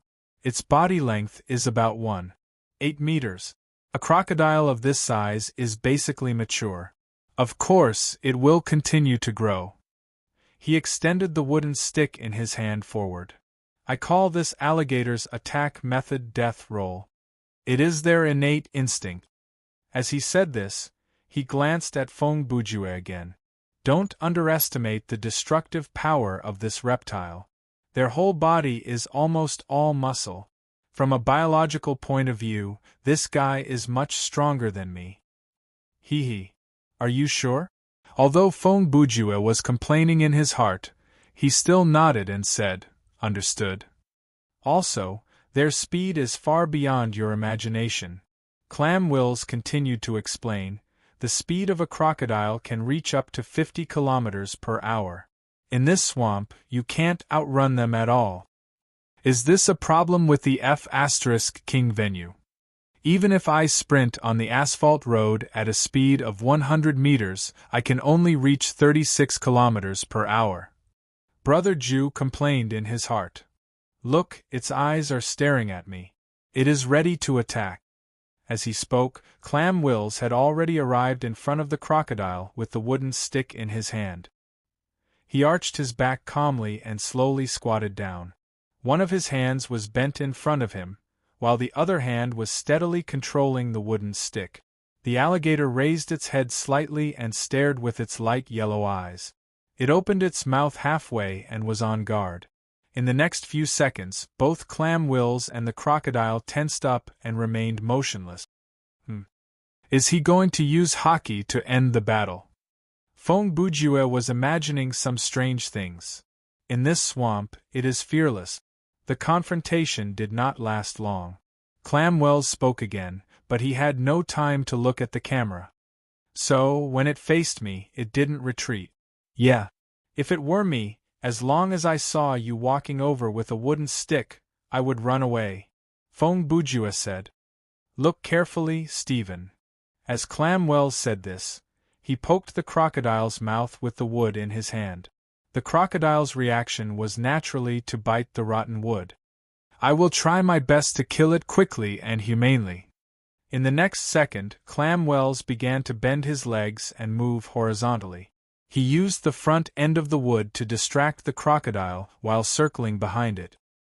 His explanation did not stop. I want to hold it down and clamp its mouth with my hand, not letting it open.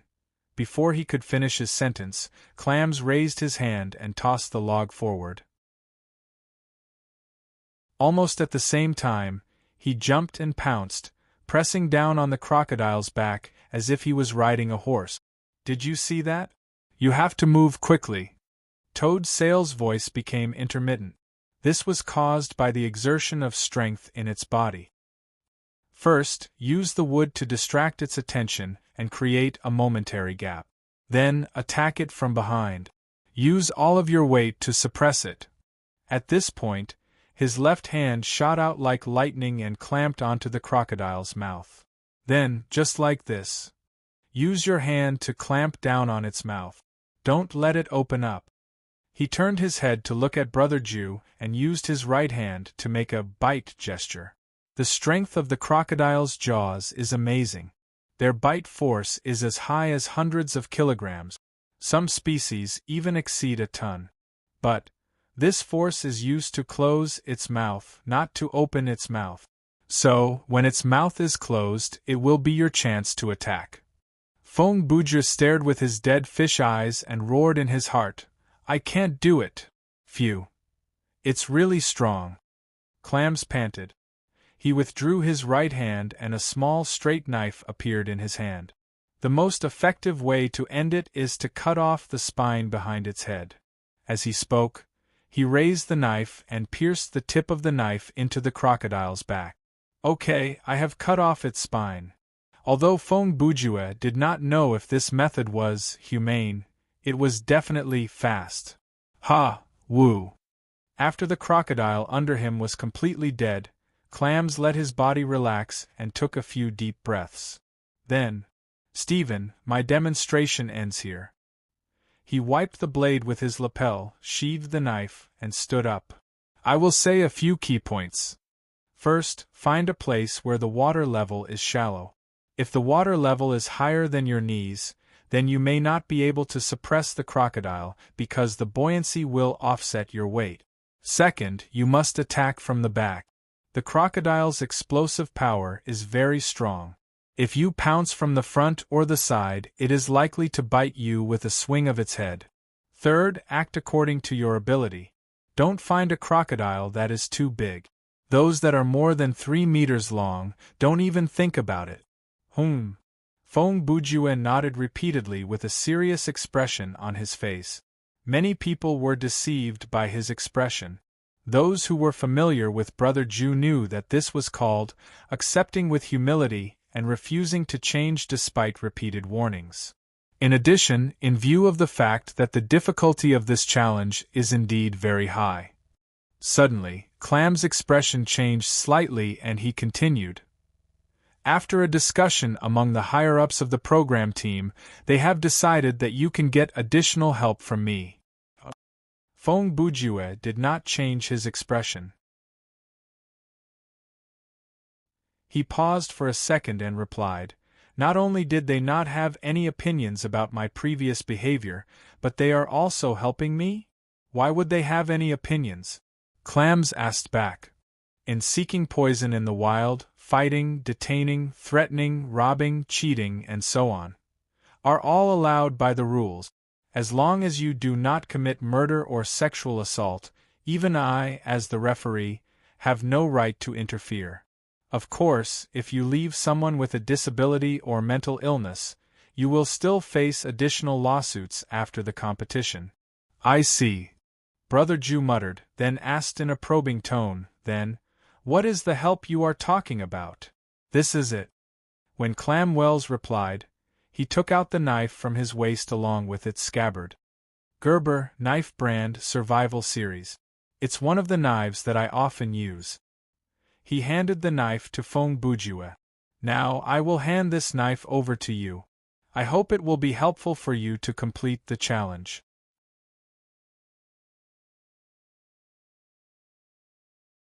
Chapter 660. Item Name: Bell's Everyday Knife. Item Type: Compound Weapon. Quality: Legendary Offense Points. Extremely Powerful Element. Fire. Special Effect 1. You can eat it after cutting off its head. The parasites, viruses, and toxins of the creatures killed by this knife will be nullified. Special Effect 2. Tastes like chicken and is crunchy. The creatures killed by this knife will turn into the flavor of chicken after being cooked. Special Effect 3. Protein is 6 times more than beef.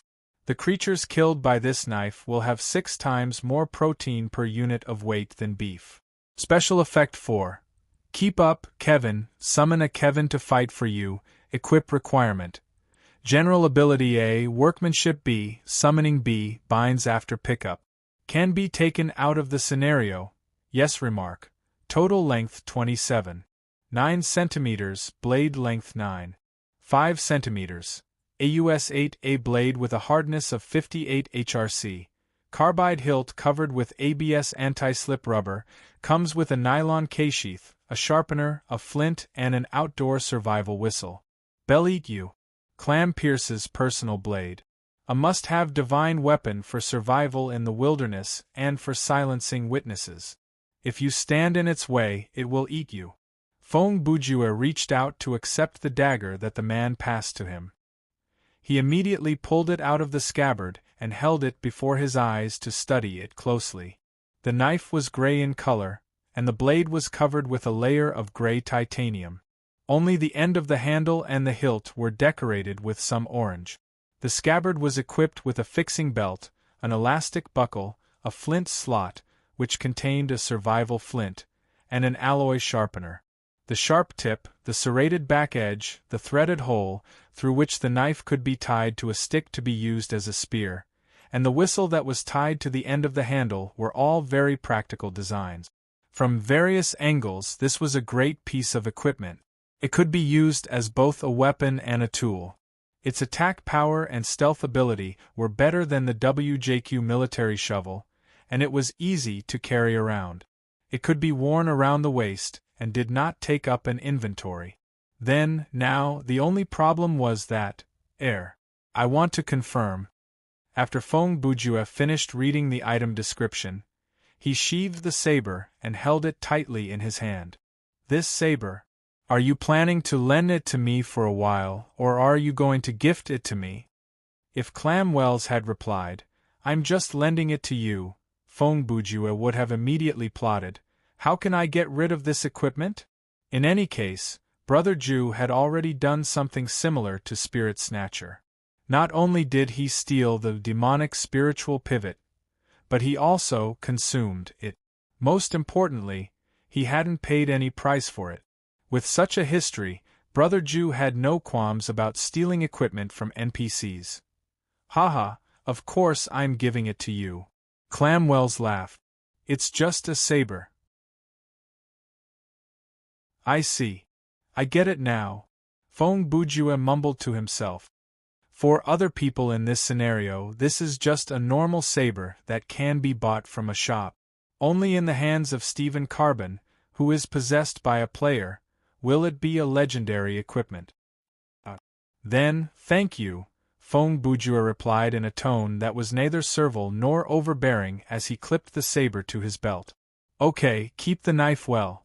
As Clam Wells spoke, he bent down, reached out with one arm, and grabbed the tail of the alligator. But this is my spoil of war. I'll take it away without hesitation.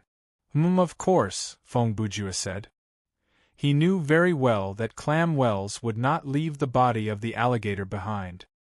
Alligator meat is an excellent source of energy. It has very low cholesterol, and for the same weight it has as much protein as beef, but it has only half the fat. Clams explained to the camera while pulling the crocodile out of the swamp. Speaking of crocodile fat, do you know? It's an effective mosquito repellent. If you apply it on your bare skin, you can prevent mosquitoes from biting you.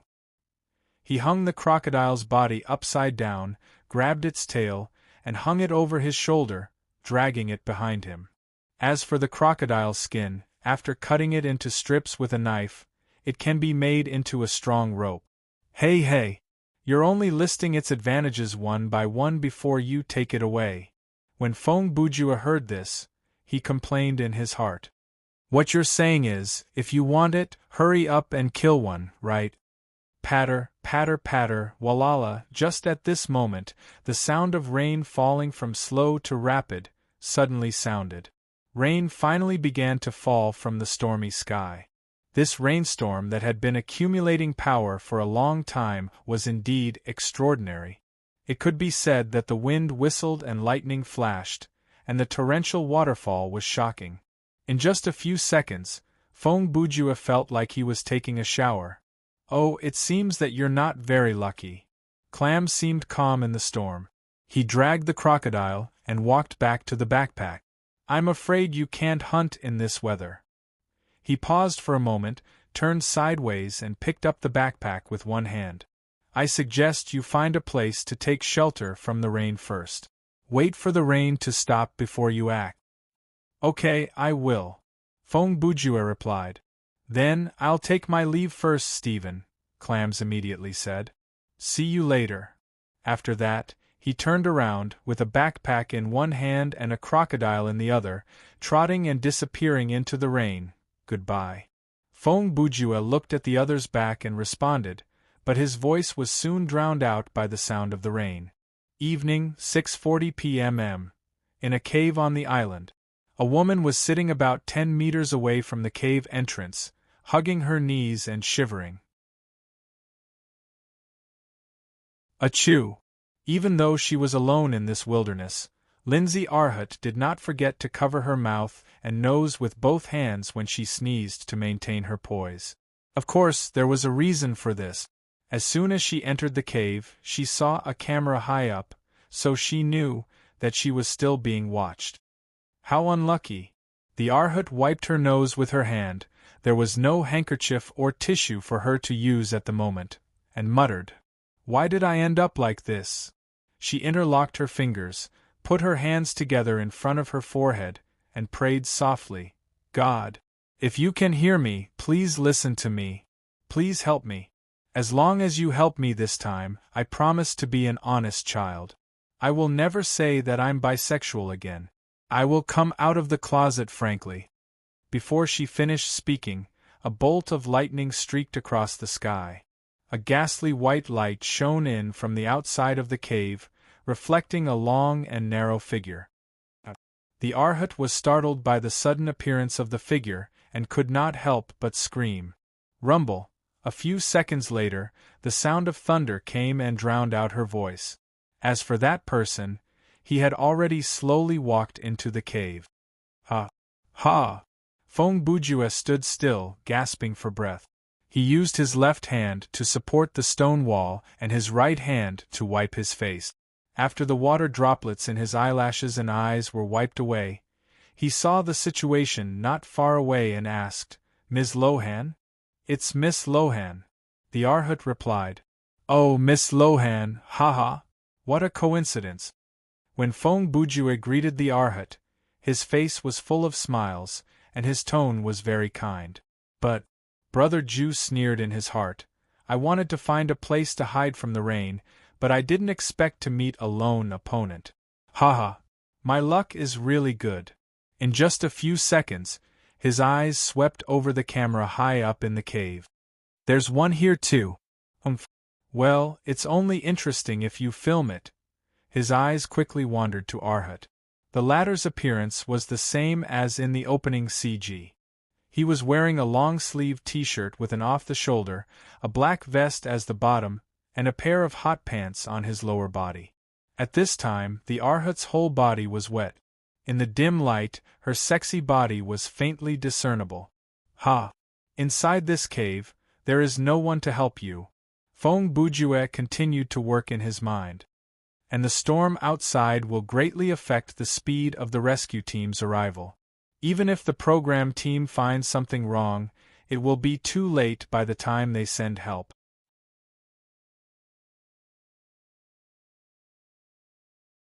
Chapter 661.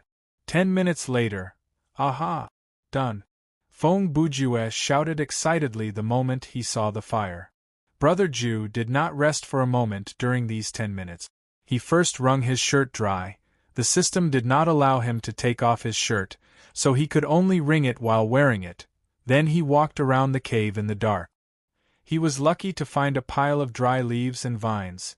As long as they were dry and flammable, anything would do, even animal carcasses would do.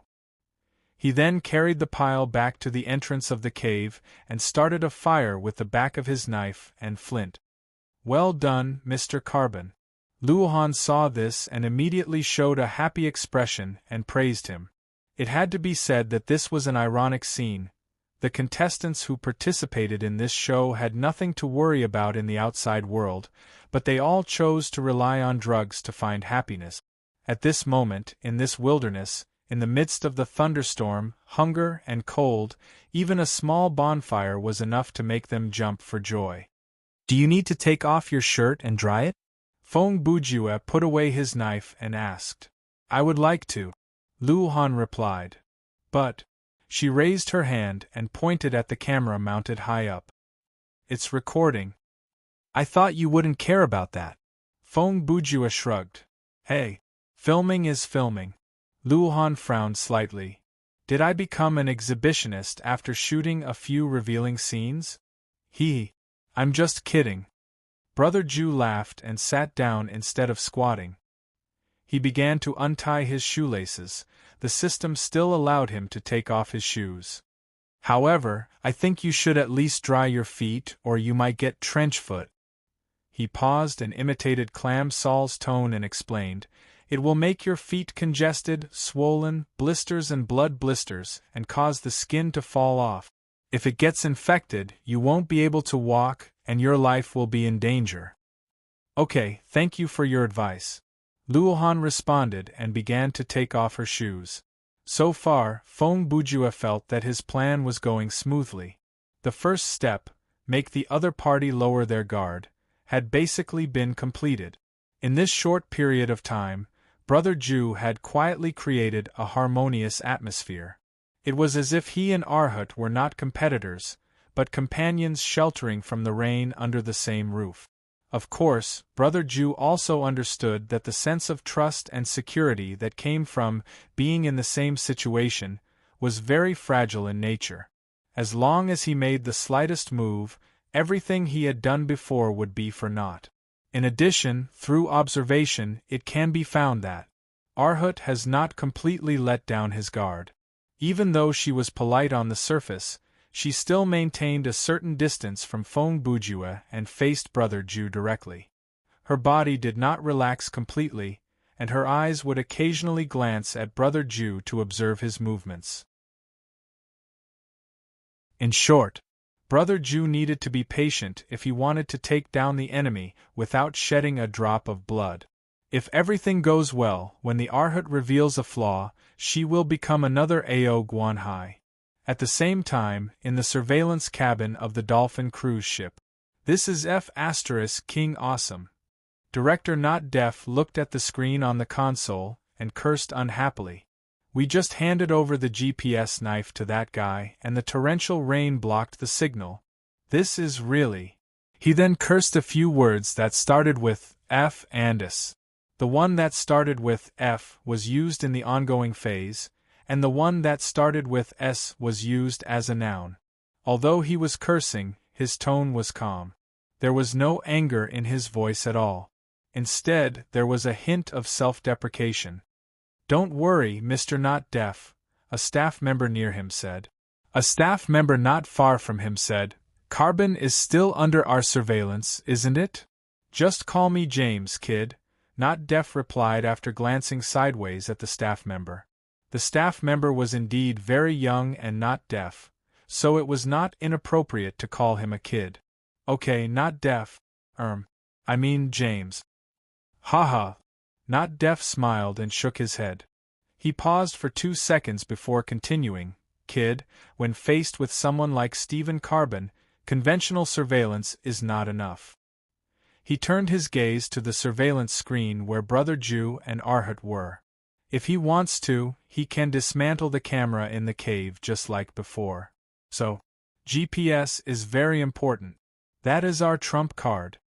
His words came to an abrupt end. He did not say the word trump card, because on the surveillance screen in front of him, something happened again.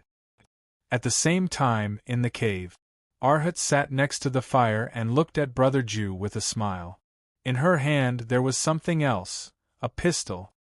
"Why do you have a gun?" Brother Jew, who was forced to retreat to the wall, did not show any signs of panic. However, he was screaming in his heart, "Are you King kidding me? Haha. Of course, I took it from Belle." According to the rules of the competition, each contestant can bring 10 items to the competition, but before they come to the island, the program team will confiscate all these items. When Belle appears in front of a contestant, the contestant can receive one of their items from him. Arhut smiled. "What are you holding? That military shovel? Or that knife?" As she spoke, her eyes scanned the 2 items beside Brother Jew and around his waist. "Actually, I am not that interested." She turned her head to the side and flicked her hair. "Stephen, you are a smart person, so you should be able to understand. From the very beginning, my thought process is different from yours. As the old saying goes, men conquer the world, and women conquer men. Haha. While you people are focused on survival and challenges, I have already come up with a better plan. Ensure survival through plunder, and win by eliminating others." Fong Bujue continued Arhut's words. "Haha. Your brain works quite fast," Arhut replied with a smile. "Unfortunately, it's a bit too late to realize it now." At this point, her expression turned cold. "Okay, let's stop chatting. Now, take out all the things you have on you and put them on the ground one by one. Don't you think this threat is ridiculous? You and I both know very well that you can't shoot me." Fong Bujue would not give in so easily. He had to fight back. "I won't shoot you." Arhut sneered and slowly moved the gun down. "But I can shoot you in the knee." Hey! Wait! Feng Bujue broke out in a cold sweat. A gunshot wound is no joke. Even if it hits the arm or leg, it can kill. Of course, I know that, Arhut replied. If not for the fact that I was worried about accidentally killing you, I would have shot you a long time ago. It's safer and more convenient for me to search you after I take you down. She paused. So, I advise you to do me a favor and do yourself a favor. Obediently hand over all your things, and then pick up a random rock and smash it into your knee. She sounded like Brother Jew from several hours ago. This way, I can save one bullet, and you can leave the competition with only a broken bone. Arhut suddenly raised the gun and aimed it at Brother Jew's face. If you wish to resist until the end, or if you naively think that I won't shoot. She took several steps back like she was afraid of splashing blood. I can't guarantee where the bullet will hit. F***ck me. The NPCs in this scenario sure are ruthless and ruthless. Feng Bujue thought to himself. I might as well force my way out. After all, I've already obtained a legendary weapon, so this is not a wasted trip. Even though that was a good idea, Brother Jew was not one to admit defeat. He used 2 seconds to push the thought out of his mind and said, Okay, don't shoot. I'll do it. Then, Brother Jew took several steps forward, away from the wall, and reached his hand into the back pocket of his pants. Don't play tricks, slow down. Arhut's eyes followed Feng Bujue's every move. We have plenty of time. Let me remind you, if you point your gun at me, you might attract. When Feng Bujue said that, he raised his head to glance at the camera. You don't need to play mind games with me, Stephen. Arhut interrupted Brother Jew and continued in a calm tone. In this cave, there's no one to help you. She waved the gun in her hand. With this gun, I can do whatever I want. Even if the crew feels something is wrong. In this storm, by the time they send help, it will be too late. You're tuning in to the Phoenix Knights YouTube channel. Don't forget to subscribe and join us on this journey to catch the most captivating stories.